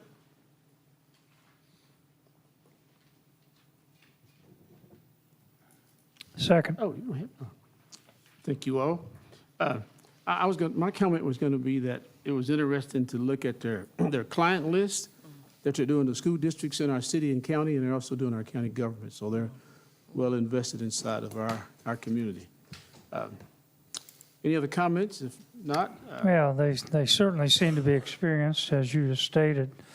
So I'm comfortable with them. I'm just surprised Kentucky League of Cities wasn't part of this, because they promote it pretty heavily at our meetings. And I would like to know and have known what their rate would have been if they provide that service. are you okay moving forward? Okay, let's call for the question. All those in favor say yes. Aye. Aye. Aye. Aye. Those opposed, say no, say nay. So resolution 2402 passes. My God. Josh Morgan, you've been sitting there very patiently, but you got the next 19 items, man. Whew. You've settled in. So got a city engineer's report on here tonight. Stop me anytime if you all have questions. I'm going to run through a lot of information as quickly as I can without, losing everybody. Donna, you asked this question at the budget meeting Friday, so I thought I'd put it on this slide as our department breakdown. We've got, at Public Works, we have 3 administrative staff. That's the director, the assistant director, and executive assistant. 1 equipment manager. We have 2 cemetery employees, and we have 8 equipment operators now at Public Works. So we have 1 vacancy. One of those 8 positions is vacant. It's posted, job that's posted right now if anybody's interested. Picture on the right is from Bluegrass Estates during the windstorm we had a month ago, or I guess a month and a half now. That was the roof off a metal building over on World Away, ended up in the neighborhood. So that's Public Works staff there helping clean that up that afternoon. Just some general projects we've been working on lately in Public Works. The Public Works garage renovations, that project has been on hold for about a month now. We had some leaks. We thought we had the leaks repaired in the roof above the office space, so we had some leaks reappear during some of the heavy rains we had about a month ago. So we paused the project because we did not want to put drywall underneath a leaking roof. So we've been working on that. They think they have it dried in, but we haven't had a good rain since then to really put it to the test, and we're not comfortable starting it back up until we know for sure. So it's kind of on hold right now. They're just a few weeks away from being done if we release them. So that's close. And there's some other things just in general we've been working on: storm debris cleanup, drainage repairs, sidewalk and curb repairs, and the Memorial Plaza we've started next door. We're going to do that in-house with city staff to try to save funding. So, and our goal is to have that done by brass band by June. This is really our goal there. And then I just included some pictures of Public Works crew working over the past couple of months. You see a tree down in Millennium Park there on the left. The picture in the center is during the heavy rains we had about a month ago, where the East Main, we have the sinkhole there below the East Main Pond that from time to time gets inundated, and that happened that day. And we get out there on a boat and try to keep that inlet open and running, which that's city crews there working on that. And then on the picture on the right is that same windstorm day, the tree that went down on North First Street. I think that's a picture of that one.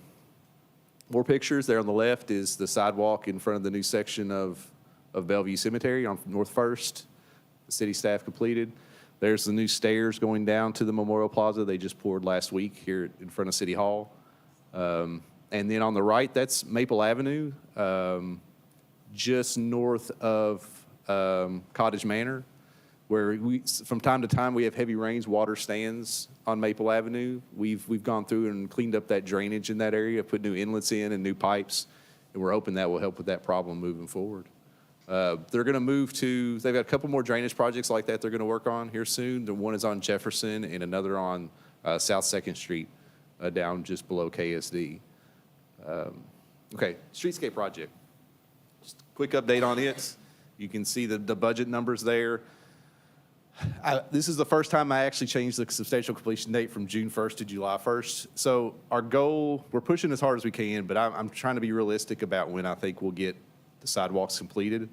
I do still think we'll have Main Street sidewalks completed by June 1st, but I think we'll still be possibly working on South 3rd and North 4th in the month of June. So we're going to keep pushing as hard as we can to get as much as we can done before brass band, at least get it to a good stopping point for that week. But that's the dates we're looking at now. Traffic signal mast arm delivery date is estimated for the fall. That's what the next item on the agenda is, the change order for the mast arms, which I'll kind of give the background story on that a little more when I get to it. And then the upcoming change orders, we're kind of getting to the end of the project, really. So we're seeing less change orders in the future. This mast arm change order should be our last major cost change. We might have some minor things with water lines and coal chutes as we kind of reconcile everything that's happened throughout the project. Any other kind of big questions? I know trees will be going in this week, I've been told. We thought it was going to be last week, so I asked again this morning, and they said this week. So that's still the goal, is to have a good chunk of the trees put in between 3rd and 4th Street. And then they'll come back later to do the rest when the remaining soil cells are installed. Paving, they're going to be doing a lot of pavement patching during the month of May, but they'll do the major milling and repaving in the late June is the plan at this point. Just because they won't have everything ready by the end of May, and the paver wants to come in and do that in one big project. It'll take them a couple of nights. They're going to do it overnight to reduce traffic impact. So that's the plan right now on those items. Any other questions about streetscape while I'm here? Yeah, you didn't comment on streetlights. I think they won't be delivered this summer either. Now, the latest delivery date I got on the streetlights is June 9th. So if we get them in by June 9th, I think we'll have them in by, 4th of July. It should be a month at the longest, a month to get the streetlights installed. So still hopeful on that, but it's one of those things where until the day they show up, you just don't know. But that's the latest dates we've been given are June 9th for a delivery date on the streetlights. So like I said, I think by the 1st of July, we've got most, other than the mast arms, traffic signal mast arms, we have the project pretty much done. Still the path we're on at this point. What about Park Run? It floods. That's why we need a flood wall. You be coming over in the park, you know, we put that new stuff down there. Mess it up. Josh, you got anything else for us? I was just seeing if y'all had any questions about streetscape, I can move on to the next slide. Are you still communicating or someone weekly with the Yes. downtown? Yeah, Thank we've been able to you. get an update from the contractor on Fridays. They've done a good job of getting us Every an update week. on Friday afternoon, and Melanie has sent that out to all our downtown Thank you, folks. thank you. So, I think they've really appreciated that. I think that's really helped them know what's happening. We've gotten positive response to that. Parks Master Plan implementation, I'm going to have to break this up into multiple slides here soon. I'm trying to squeeze too much onto one slide, but we're going to have another meeting early May. We'll try to set that up, the kind of the follow-up to the planning meeting we had here a few weeks ago, just to kind of bring back the results of that. And that way we can start it really will help us budget this upcoming year and plan this upcoming year for the Parks Capital Plan implementation. Jenny Rogers Improvements Phase 1, which is the contract we awarded just a couple meetings ago. They've already started on that project. Demolition has begun, and it's moving along. We're still eyeing an August completion date on that to get ready for the child care center. Michael Smith Park Phase 1, we are reevaluating the Phase 1 scope. I think that's something we need to talk about in that next long-term capital planning. If we're going to move, let's move on it. If how we reevaluate, how big do we want that budget to be is kind of the question that we need to answer at the next planning meeting so that we can move forward with that Phase 1. And then the Millennium Park expansion Phase 1, the tennis courts are nearly complete. I don't know if you all have made it out in the last few days. They've planted all the trees and shrubs. They should be putting surface down on the courts this week. On 5 of the courts, we had to make a slight adjustment to one of the courts to keep water from standing, so that might be a couple-week delay on getting it surfaced. But should have surface on 5 of the 6 courts. Concrete sidewalks will be done in the next week or so. And they're going to start hydro seeding the site this week. So we're really close to the completion of it. So we're going to keep pushing that forward. And I think the schools have already started using it for practice a little bit. We've been able to get them on there temporarily, on the temporary striping, so they could have a place to practice. But I think we need to probably talk about a ribbon cutting of some kind, grand opening, and we'll try to get back with you all the next few weeks about that, about how we want to open those tennis courts.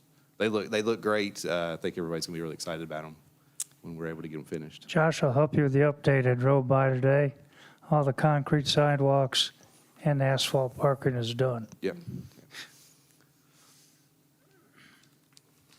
There's a picture I took this morning of the seat walls at the tennis courts, the new tennis courts. So that's where the seating will be. They haven't put all the railing and everything in yet, but you can those are the championship courts. So yeah, you could. It's a nice facility that I think we'll be pretty happy with. Wayfinding.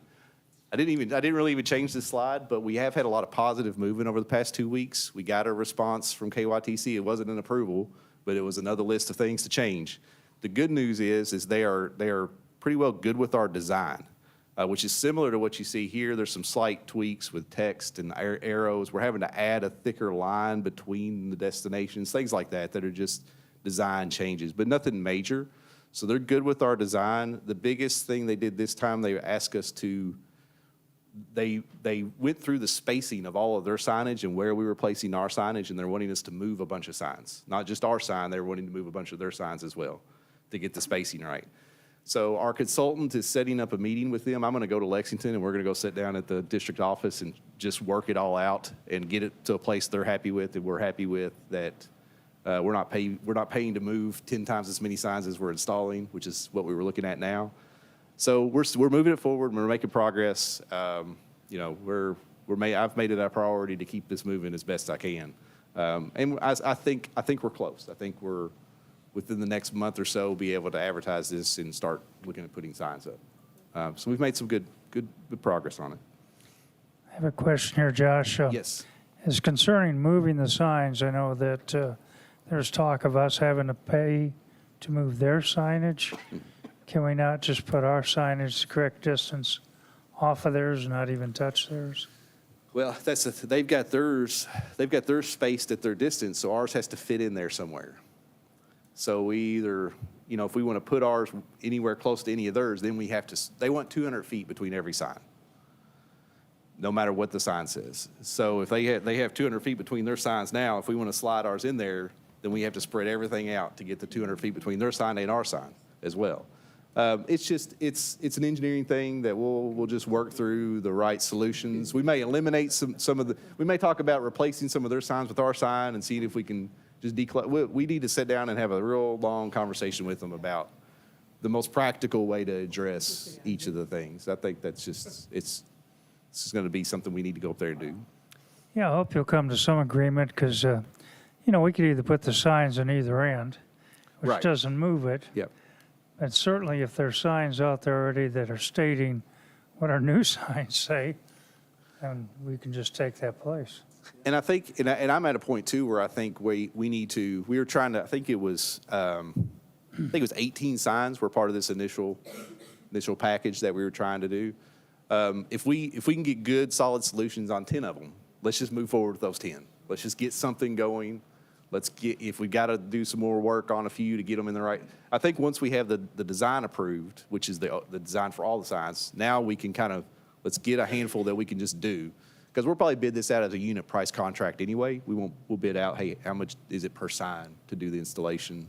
So we'll do that and we'll get something started. I mean, we're at that point, we just got to move with some. Is it true that it started 5 years ago? Yes. Okay, wow. And I think, it's funny, Kendall left. Kendall and I have been meeting about wayfinding because they want to do some wayfinding with their ARPA money, and where we've been meeting about how to coordinate theirs and ours together.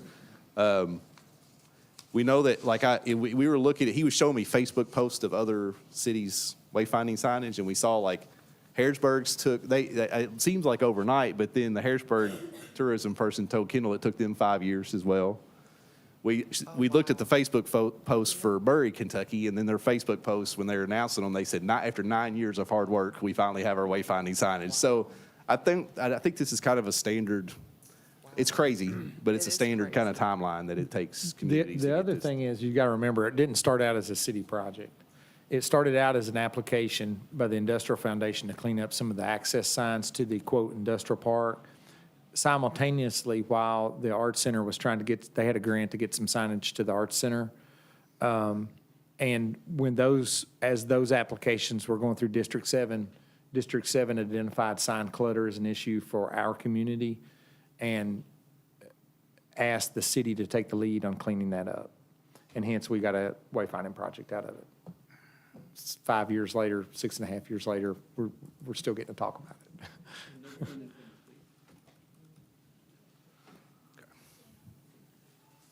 Stormwater program, not a huge amount to update on this. Streamland Phase 1, we still need to work on getting easements out there for that project.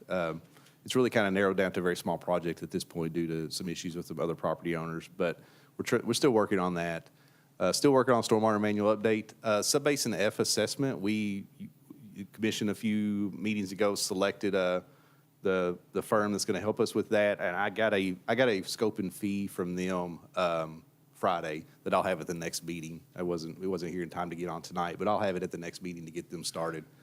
And we had, and just Earth Day, I wasn't able to make it to Earth Day. I was at a travel basketball tournament, but Miranda out of my office, she was there, and she had a board with Subbasin F on it where people could point out issues that they've had out there. So we were kind of using that as a way to get a little public input. So. Street and sidewalk projects, Boffman Avenue sidewalks, we've submitted that grant for the KYTC TAP grant to fund the construction. We'll continue on the design to have it ready. And, you know, we'll probably find out in the next few months if we receive the grant, which I'm pretty sure we'll get. I think it's the perfect project for the application, you know, the type of application they were looking for. It's a great project. But if not, we'll regroup with you all about it if there's other ways we could try to fund that, at least partially, just to get us started. South Danville Connector, which is really starting out with the extension of North Stewart's Lane. The city announced the award of the PDI grant through the Economic Development Cabinet. We're working with the EDA on the acquisition of the property, and we're working with Palmer Engineering to do the design of the road, in which we'll have to go through KYTC's property over off of Stewart's Lane. So we're working on a few things there. We got a few balls in there that we need to work on to keep that moving forward. Part of that grant award is we have to spend that money by September of next year. So we are trying to move that pretty quickly. So you'll start seeing some real activity around that over the next few months to keep that moving. Oh, I wanted to mention with this as well, I'll be bringing a spring paving list to you all. If not the next meeting, it'll be the second meeting in May. I'm going to try to get that put together and get a quote from the Allen Company. So if you all think of any, if you've heard about certain places or think anything, let Earl and I know, and we'll take a look at it and see if we can get it on the list. So Yeah, folks will often email you all those. Yeah. And so please forward those on, and so engineering can out and evaluate. And the manholes, like, I know you were raising manholes. Yeah, Okay. if there's ever any of those, let us know. If, you know, we've tried to drive around and I try to point them out to staff and let them, hey, there's a few over here, but we have so many that if there's ever any that you all hear about, just let us know about them. We'll add them to the list. We're starting to put a list together. But yeah, we've made a lot of good progress with that piece of machinery that we purchased last year. It's been great.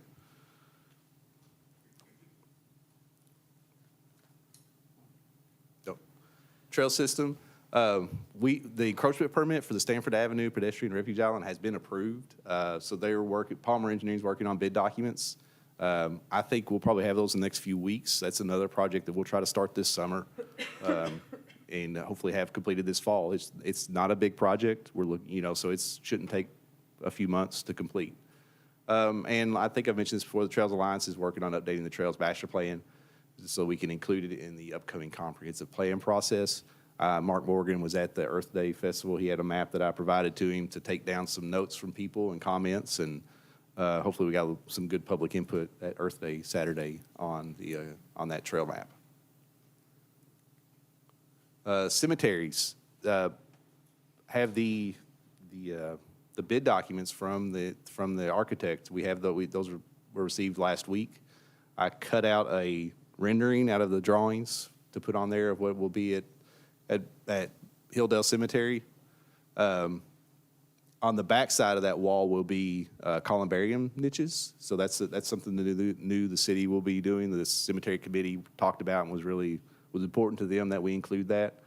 And we'll bid that out. I think the latest cost estimate I got from the architect was about $150,000 is what he's expecting that to be. But he was hesitant to give me a number because they said these kind of things are just all over the place right now with the bidding environment.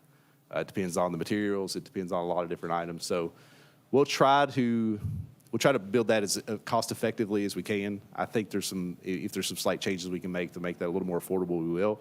But that's about where I expected that estimate to land, just where the bidding environment is and with the cost of materials. We'll try to get that bid out in the next few weeks, hopefully award a contract early summer and have it completed this fall. So About Bellevue. So that's that. I've got a note on there.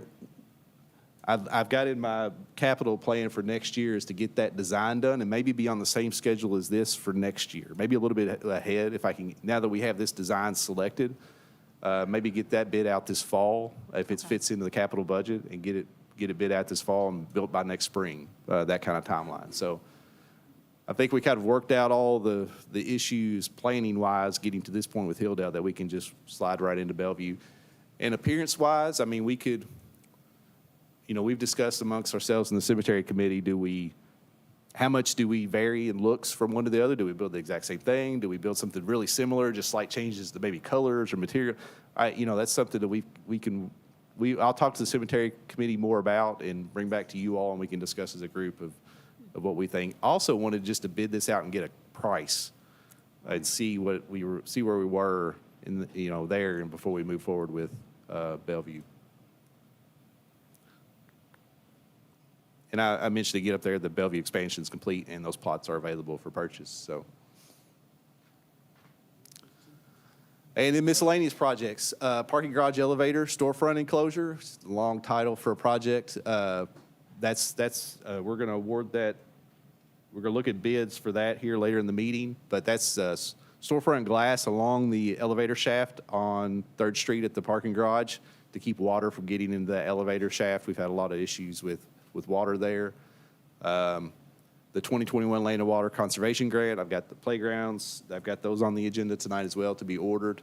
And Connor, who is our new maintenance supervisor at Parks, he's working on the improvements at Peak Crest Field now, so I'll be coming back to you all with some updates on that as he gets kind of comfortable with the project and starts getting some work done out there.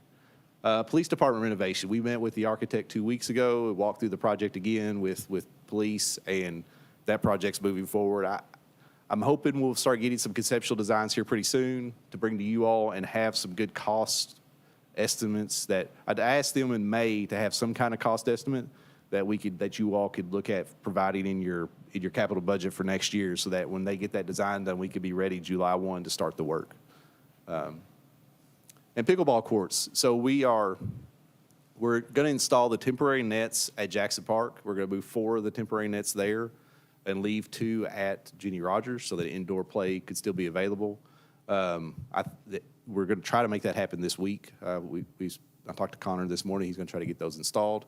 And then in the meantime, I'm meeting with Tennis Technologies, who's doing the surfacing for our tennis courts. I'm meeting them Thursday afternoon at Bunny Davis to look at resurfacing those courts and get a price from them to bring back to you all, and hopefully have those resurfaced here in the next. If I can make it happen, I'd like to, when they come back to resurface the one court, they have to come back and fix it. The tennis courts, I'd like them to come back and do the Bunny Davis courts at that time, because then we'll already have the tennis courts open to the public at the new facility. So that will mean hopefully, if it's over $20,000, I'll bring that back to you all pretty quick in the next few weeks and get approval on that.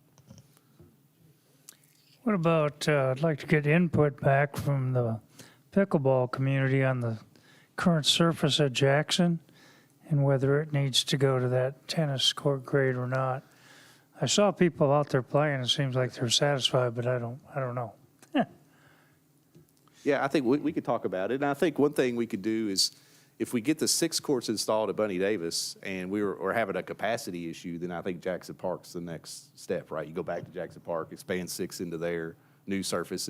And maybe you end up doing the temporary nets at Jackson Park until that point, and you have 6 courts at Bunny Davis and 4 to 6 courts at Jackson Park, and you have a lot of capacity at that point. Okay. But I think it's really, we're kind of taking it one step at a time just to see where. So I missed that part. That's good news for pickleballers, is that the tennis courts will no longer exist at Bunny Davis. There are 6 pickleball. Yeah. Good news. Yeah, that would be the goal. That would be the goal of the resurfacing at Bunny Davis, will to convert from 2 tennis to 6 pickleball. So. And.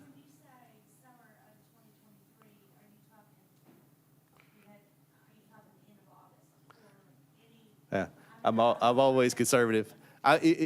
Thursday, I'll find out when I meet with them. I'm like I said, I'd love to have them do it. When they come back early May to resurface that one court of tennis, if they could jump over there and get Bunny Davis, that'd be great. I put summer because I was thinking, early June was kind of my thought, but I'm always conservative on my dates because I'm probably too conservative. I think that's it. I think that's all for my engineer's report. So. Any questions for Josh? I like the way he said he's been conservative with the pickleball announcements. Yeah, it's a really good news for that growing community, considering these nice tennis courts. So both communities deserve it, or Danville deserves to give it to them. And I'd love to see some professional signage out there once it's fixed up permanently to advertise.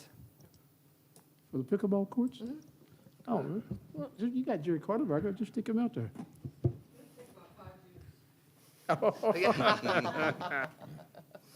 Or a nice banner.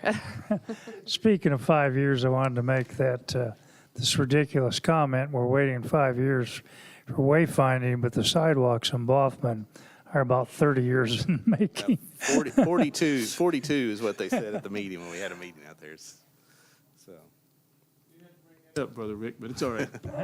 Let's go on, let's move on. It is, right. whoa. I've got, in your packet, you have downtown streetscape change order number 4. Yes, sir. This is a change order in the amount of $510,231.85. So what this is covering, it's covering the cost of all of the traffic signal mast arms for all 3 intersections. That's six new mast arms, which there's two at each intersection, and each pole has 2 mast arms off of it. That makes sense. It'll be opposite corners, and they'll each have two arms. And it also includes the installation of the signal equipment at 4th and Main, because that wasn't part of the initial bid by Pace Contracting, because we have been working for a long time to get that 4th and Main signal replaced, and it kind of lingered so long it got wrapped into this project when we weren't planning on it to happen that way. So that's why they didn't include that in their initial bid. This is a big number, but it's kind of the number we expected to see. The reason we're bringing it now is we technically don't even have the KYTC approval yet at 4th and Main. We have it at 2nd and Main and 3rd and Main. We just received that a few weeks ago. But this is one of those processes that has just lingered on for a long time. So yeah, but like I said, this should be our last major change to the project. And what makes it that we need to have new street arms there? Maybe explain that. It's a good chunk of money. It is a big chunk of money, and it's just they're going to match the new street lights that are going in. They're going to replace those old box mast arms that we've had. You know, I don't know how long those have been there. I would guess my whole life. So it was really just a matter of matching the new lighting that's on Main Street. And they're gonna fit the intersections better. That's the thing. That's the hard part about the ones we have there now. If you go look at them, where they're situated and where the new driving lanes are, it doesn't really fit the site. And we're not doing anything that custom. You know, we're doing some custom bases. We're doing some custom features on them, but that's a very small number compared to this 510,000, which is just the mast arms themselves. I think the breakdown was the material. The mast arms alone were $206,000 just for the material. But that's just a standard KYTC mast arm. That's in steel that they will paint black. So we're not even ordering a custom color necessarily. Commissioner Sears, remember the 4th Street intersection started like before we did this section out here in front of City Hall. And you know, it's got half of that intersection's wooden poles. Remember the one was damaged and knocked down, and then the cabinet, instead of putting back something complimentary, they just put back a wooden pole. So it's time to replace them in a way. You could argue that. I mean, the wooden pole concept won't hold mast arms, they hold wires, and it's a whole different type signal than on your mast arms. So it's a little bit of a hodgepodge and a little bit of a mess when those poles are damaged. There's several with impact damage to them, and that's not really, they're so old, it's not really repairable where you can order parts or replace those in kind. So they've been here a long time. Yeah, I appreciate you reminding me. And one thing I think we all miss from the day is we used to use those masks to say, "Welcome to Brass Band Festival." Some of those other banners, that's something that we may want to reconsider again or can reconsider? I'm not sure. What we had talked about at one time was extending the new poles on and incorporating a hanger into the traffic signal location. But I don't know that the cabinet approved that. And so any banner like that, originally they were hanging from KU poles. and KU eliminated that from being an option. And so we've struggled to get permission to create a custom banner location, really since the metal pole was hit. Does this include installation? It does. Yes. Yeah.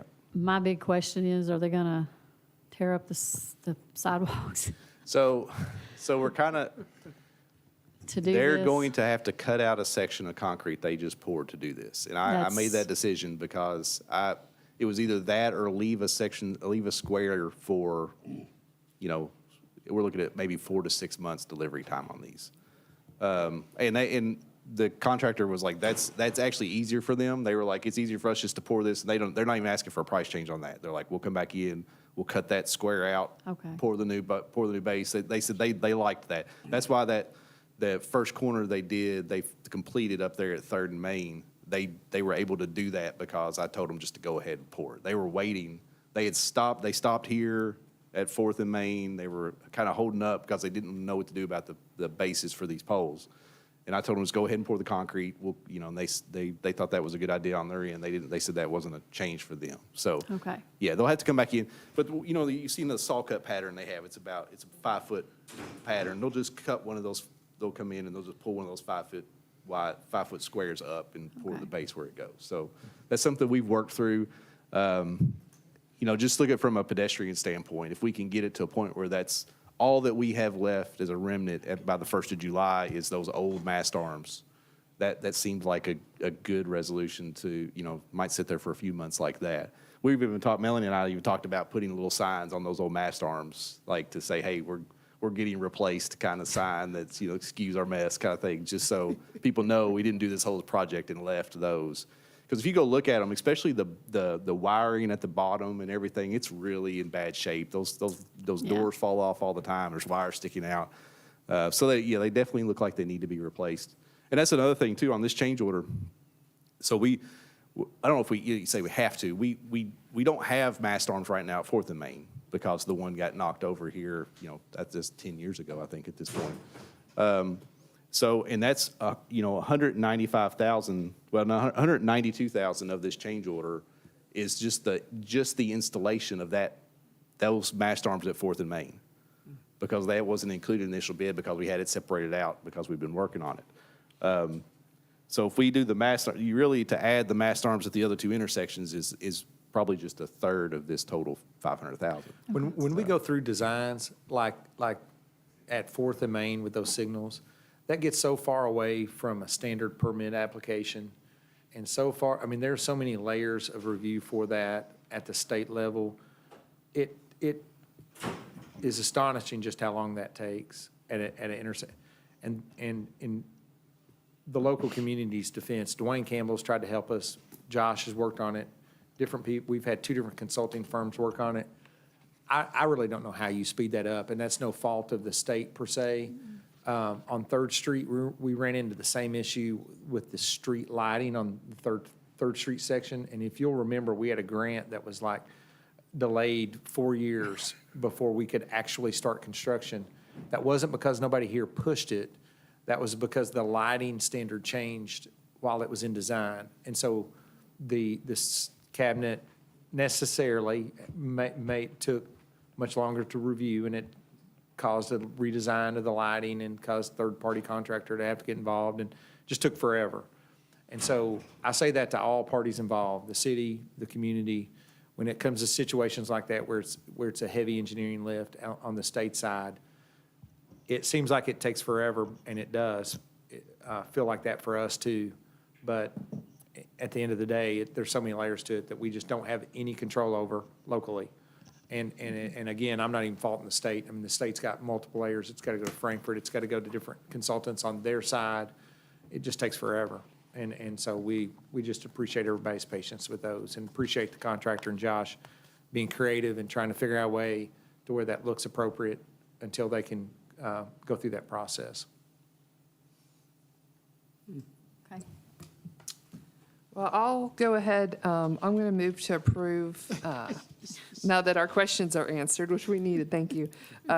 Resolution 2023042403. streetscape change order number 4. And I will second. All right. Well, I want to ask if there are any good questions. So how about this? Let's move on to questions. All those in favor of passing 2403 streetscape change order number 4, say yes. Yes. Yes. Those who oppose, say no or nay. Wow. Josh, if the next one takes that long, buddy, we No, have to. we'll be good. Wow. We should be good from here on. Thank you all. Come on, Josh, continue. A couple months ago in January, I brought to you all playgrounds for our land and water grant because Little Tykes had a half-off sale kind of there. We needed to get in, we need to approve it before the end of January. I got the official quotes from them. It's slightly higher than the number I gave you all back in January. At the time, it was $113,374 for the 2 playgrounds. Now it's $121,471. So I just needed your all's approval to increase the procurement amount by approximately $8,000. Is there a motion to approve the increase in cost for playgrounds? I'll make a motion to approve Resolution 2023-04-2404. Thank you, ma'am. Is there a second? Second. Any unreadiness? If not, all those in favor say aye. Aye. Those opposed, say nay. Motion carries. I'll get it straight one of these days. Number 14, is that right? Yes. Yes. 2405, Jenny Rogers, HVAC. Yes, Josh. so Train is continuing to assess Jenny Rogers and make recommendations on changes to the HVAC system. And we kind of knew that we would have to make some changes to the facility because there was a major HVAC renovation project done in 1999, so that's 24 years ago at this point. So things are starting to get to their end of their life cycle. So they're recommending the replacement of 11 water source heat pumps. These are the units that heat and cool the classrooms. So their quote for that amount for 11 water source heat pumps is $68,091. That we can go ahead and get these ordered. We can have them in time to get them installed before the phase 1 project is complete. The child care center is occupied. You said there's 11 of them? Yes. Okay. Yes, Yes. ma'am. I'm sorry. Didn't we approve a training award for like $70,000 Yes. about a month ago? Yes, that was for the makeup air unit for the whole building. So that was a separate piece of equipment. And I think we'll have a few of these trickling in over the next few months as they kind of fully evaluate the building and get it up and running. This is actually less than I thought it would be. Looking at the prices I've had other units replaced, I think we're getting a little bit of a bulk deal because we are ordering 11 units at one time. So you got 2 different approaches. You could do just a master contract to demo and wreck the entire HVAC and replace it. The approach he's taking is looking at the individual equipment and replacing what's broken, right? Which theoretically, then you're reusing more equipment. If you do a total replacement, you've got code issues that you're dealing with that are unique because the building's being renovated. So it will inflate the overall project cost if you doing it differently. And so it's the lowest cost approach, and it should be, it's maximizing the reuse of what is there that is reusable.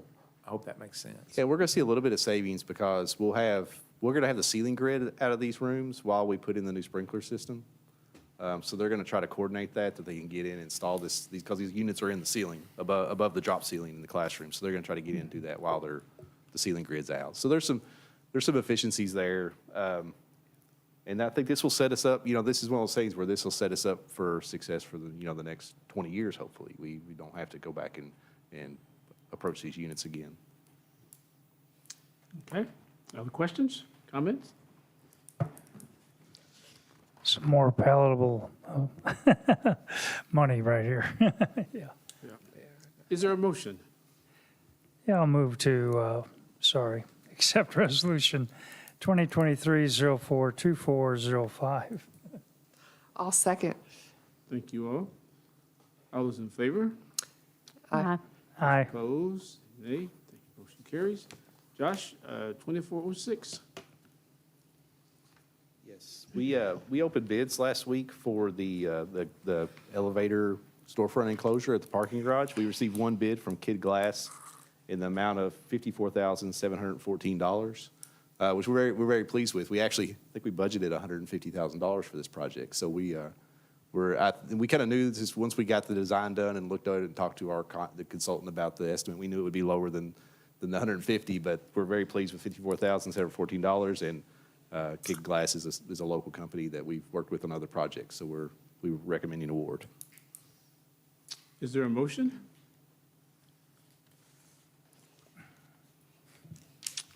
I'll move to approve Resolution 2023-042406. Is there a second? Second.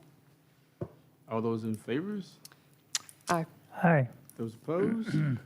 06 passes. Thank you. Josh? Yes, on April 18th, we opened bids for the demolition of the old Central Fire Station. You have the bid tabulation in your packet. We have received 3 bids. The low bid was from Aesthetic Industrial Contracting. They're out of Louisville in the amount of $77,000. We received 2 other bids. One was $104,102, and the other was $111,180. We've done some research on Aesthetic Industrial Contracting, and we would like to recommend award to them at $77,000. I don't know if y'all remember, we bid this out last year, end of the year, and I think it was $340,000 for the one bid we got. So this was much better. We were hoping after a little more, we reached out to a few more people and got the word out better, and we got some good bids. So we're pleased with this. And you're okay with, that's a major difference between the 3 of them. Wow, okay. All right. Well, it's demolition. You know, we've done Yeah. research. They're qualified. They wanted the project at that bid, and we'll get the work done. Do they know what's inside that building? Or do we know Yes, what's inside that building? they've been here yet. Okay. We may come back with an abatement change order. They're aware of the asbestos in the first and second floor, but when they came to look at the basement, it was flooded, and because we've had the electricity shut off over there, the sump pump's not working. So there may be So a they don't change order know. later, but it should be minimal. I don't think there's a lot of asbestos in the basement because I don't think there's flooring necessarily. I'm not sure what the flooring situation is. You know where it's headed, right? Okay. All right, so is there a motion for 07 to be approved? We go. So moved. That'd be Resolution 2023-042407. Second. Thank you, ma'am. Thank you, sir. Can I ask, also just remind you, not that you can, the lettering on the outside? Yes. If there's any way they can Yeah. just not tear it down? The fire It chief may be does- too hard to come off. Yeah, but still. Doug and I have talked about getting those down before we do demolition. So That'd be we're good. gonna. We've got a few things I Thank think they you. want to try to save, so we're gonna work on that. So with this acceptance, when do you think they'll begin? I'm not sure. We'll try to. I think we'll try to get them in here in the next within the month, so they can get started. And I'm trying to think. Revolve everything kind of around brass band this time of year. Yeah. Might wait till after brass band to start. I don't know if we want to be mid demolition during. We'll talk to the contractor and see. I'll try to give you all an update in 2 weeks. Yeah, if he starts, he got to get her done. Get her grassed in before then, right? Okay. All those in favor? Aye. Aye. All those opposed? Thank you. Josh, I'm glad I'm not writing checks tonight. Man, last one. Come on, Last one. bud. No Spend a lot money of spending on this last one. So. Okay. The city needs to get a utility easement on the property line between the Sherwin-Williams property and the Subway property on 4th Street. There's an existing overhead line there for KU, but we need to get an easement established on the Sherwin-Williams side because there's never been one platted before. So this gives us the ability to bury the line. There's what's the right terminology, Stephen? What's a prescribed easement there? But for us to be able to improve it, we need to get a documented easement. So the property owner is willing to deed us provide us with an easement for a 7.5-foot utility easement on the north side of their property located at 117 North 4th Street. And there's a plat included that somewhat shows that 7.5 foot. It just travels along where the existing overhead line is. So I think they've already actually started on this because once we got the property owner's signature, they're move it ahead a little bit if you see some activity. I think they cut the blacktop up. So, but yeah, no funds required. They're donating this easement to the city. So I just need the mayor's signature. All right. I'll make a motion to approve Resolution 2023-04-2408. Holland, you second? Second. Oh. All those in favor say aye. Aye. Those Aye. opposed, motion carries. Wow. Josh, I think you got all that done, but you still didn't take as much time as the city manager took, so you did pretty good. Huh? See? Okay. You know, we vowed to have shorter city commission meetings, but the last 2 or 3 meetings, y'all try to make me look kind of like, okay. All right, we'll work on it. Number 18 and 19, Chief Gray, you've been waiting very patiently, sir. I will be shorter than Josh. Mayor, Commissioners, I think you have in front of you Resolution 2023-04-2409.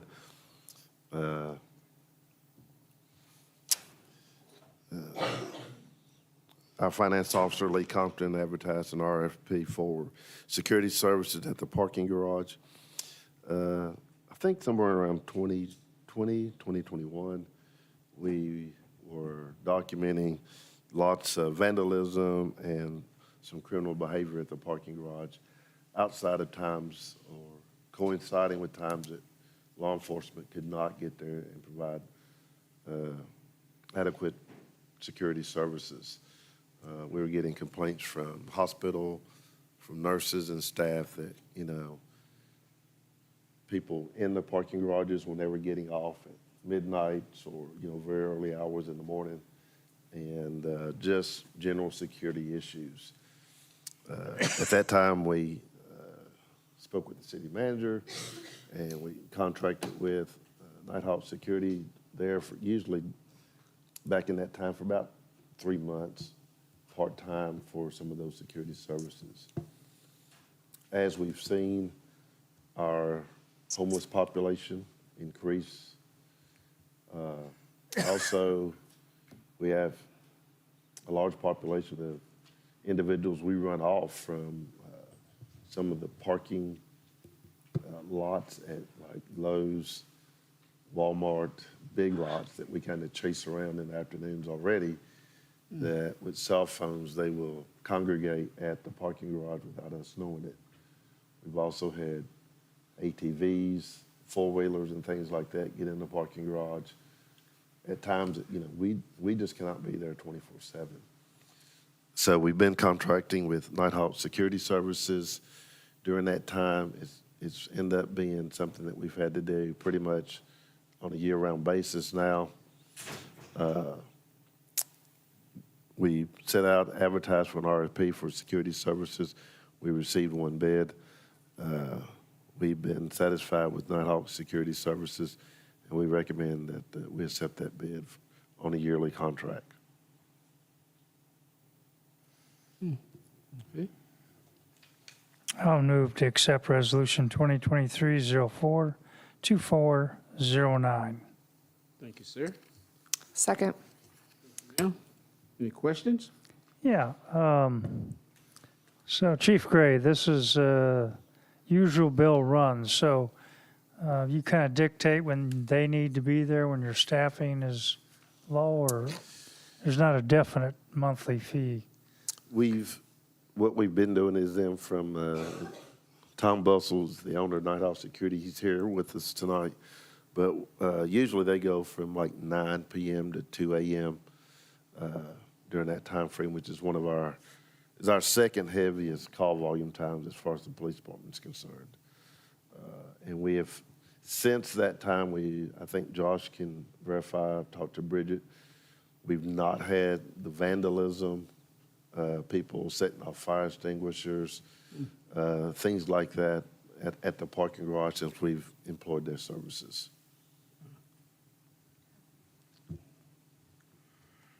Any other questions or comments? Chair will entertain a motion. Already made it. I already made You it. already made one? Yeah. I'm sorry, okay. Well, Chair will call for the question then. All those in favor? Aye. Aye. Those opposed? Motion carries. Chief Gray, you're up again. So, second item for me is, we have, Resolution 2023-04-2410. This is our watch guard, and this is for our new body cameras. Watch guard is the in-car body camera system that we currently have. We have upgraded to new body cameras. They have, the batteries last longer. We've gone from an 8-hour shift to a 10-hour shift. Better graphics, better resolution for the cameras, better microphones. But one of the biggest things is they can sync the body camera. So if we've got like 5 individuals on the scene, we can sync those videos from each one of those cameras. So we can watch all 5 of those, and they are showing the video all at the same time from each individual officer, which is a lot better for court presentation and some other issues that we deal with. But it's just the upgrading of the new system. We'll have 8 new cars coming in, so we'll be upgrading 8 new cameras. This is a 5-year maintenance software, all that. So if something happens to those cameras, they replace them free of charge. WatchGuard, we were one of the first Kentucky agencies to start using this company. Even though it's sold out to Motorola, they still provide us a very good product. We have, we can call maintenance or call our contact and get pretty good service really, really fast. So we're just asking for approval to upgrade, and it's a new contract. Okay. And it's for 8 new cameras? 8 new cameras, and total cost is $117,000 over the 5 years. Oh. Okay. A lot cheaper than Josh's been, oh, sorry about that, This Josh. also, well, and this also pays for the storage of those cameras. So like, one of the biggest things that the new cameras will do, we can give a link to lawyers in the courthouse, and they can go in and automatically download that video. We don't have to burn disk anymore, for court or for things like that, or even for, we can start using it for open records. So that would save man-hour, man-time, and things like that. So will you be wanting to upgrade all the Eventually, we will. body cameras as you go? Eventually, we will, Okay. yes. This is just the 8 for the new cars that we're getting Okay. this coming year. Does that include one of the cars for the mayor? If you want a body camera,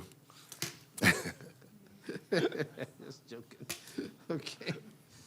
Oh, that's really interesting. Wow, that's technology for us, right? Yeah. Do we have a motion already for this one? I'll make a motion to approve Resolution 2023-04-2410. Thank you, ma'am. Is there a second? Second. Thank you, ma'am. I'll just say on a side note about the body cameras. So when we started using the body cameras, we used to average about 15, maybe 20 uses of force a year. Since we instituted the body cameras, we only average about 4 or 5 use of forces a year. So you're talking about saving on injuries, possibly to the officer, but also to citizens. Wow. That's good information. Wow. Great information. Mayor, who provided the second on that motion? Jenny. Thank you.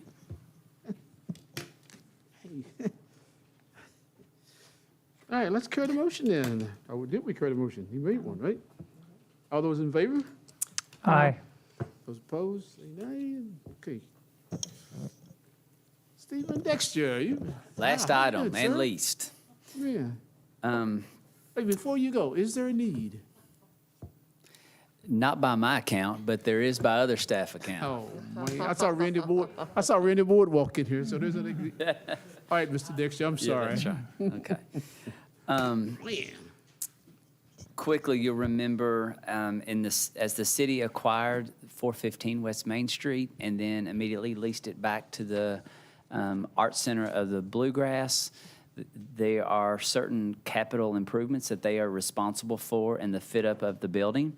They have elected to finance those through Farmers National Bank, and the document before you is a resolution that approves the hypothecation agreement, which essentially says that the city's building can be used as collateral for the loan, which benefits the community at large, obviously by increasing the value of the city's asset and investment in the structure, and will allow the property to be served as collateral. And what was that word you used? It's called a hypothecation agreement. Say it Or three- another word would be called a third-party pledge. Yeah, I was gonna say it 3 times. Yeah. I was gonna ask you to do. Wow. Okay. Questions or comments about that? We know what that means, right? Never heard it called that before, but okay. Yeah. So we need a motion on that. I'll Yes, make a please. motion to approve Resolution 2023-04-2411, And that word is? hypothecation. Go on with yourself. There you go. All right. There's a second? She's heard it before. She's been a clerk for a while, right? Is there a second? I'll second that hypothecation agreement. Very good, very good. I appreciate you guys. And this thing, Kevin's not here to enjoy all this. How about that? Okay, all those in favor of 2411, say aye. Say hypothecation. Yes. Hypothecation, right? Those who, we'll have to tell Kevin to spell that, right? All those opposed, say nay. Thank you all. Man. Wow. We've had 2 meetings, 3 meetings today? Wow. 4 hours and going.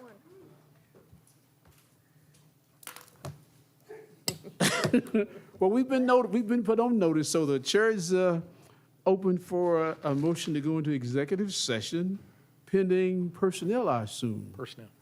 Since there's no legal stuff tonight, that's pretty good, right? Meatloaf night. Oh, I'm sorry, that's a private joke, right? Is there a motion to go into executive session? Motion to go into executive session to discuss personnel matter pursuant to KRS 61-810-1F. Thank you, sir. Second. Thank you, ma'am. All those in favor of going into executive session, say aye. Aye. Aye. Those opposed?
We're out of executive session.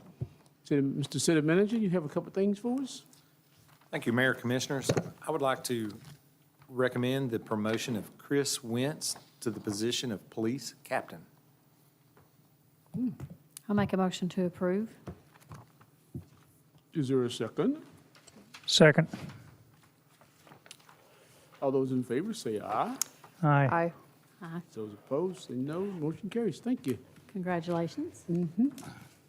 Mr. City Manager? Thank you. I'd like to recommend the promotion of Adam Wilson to the position of Police Sergeant. So moved. Second.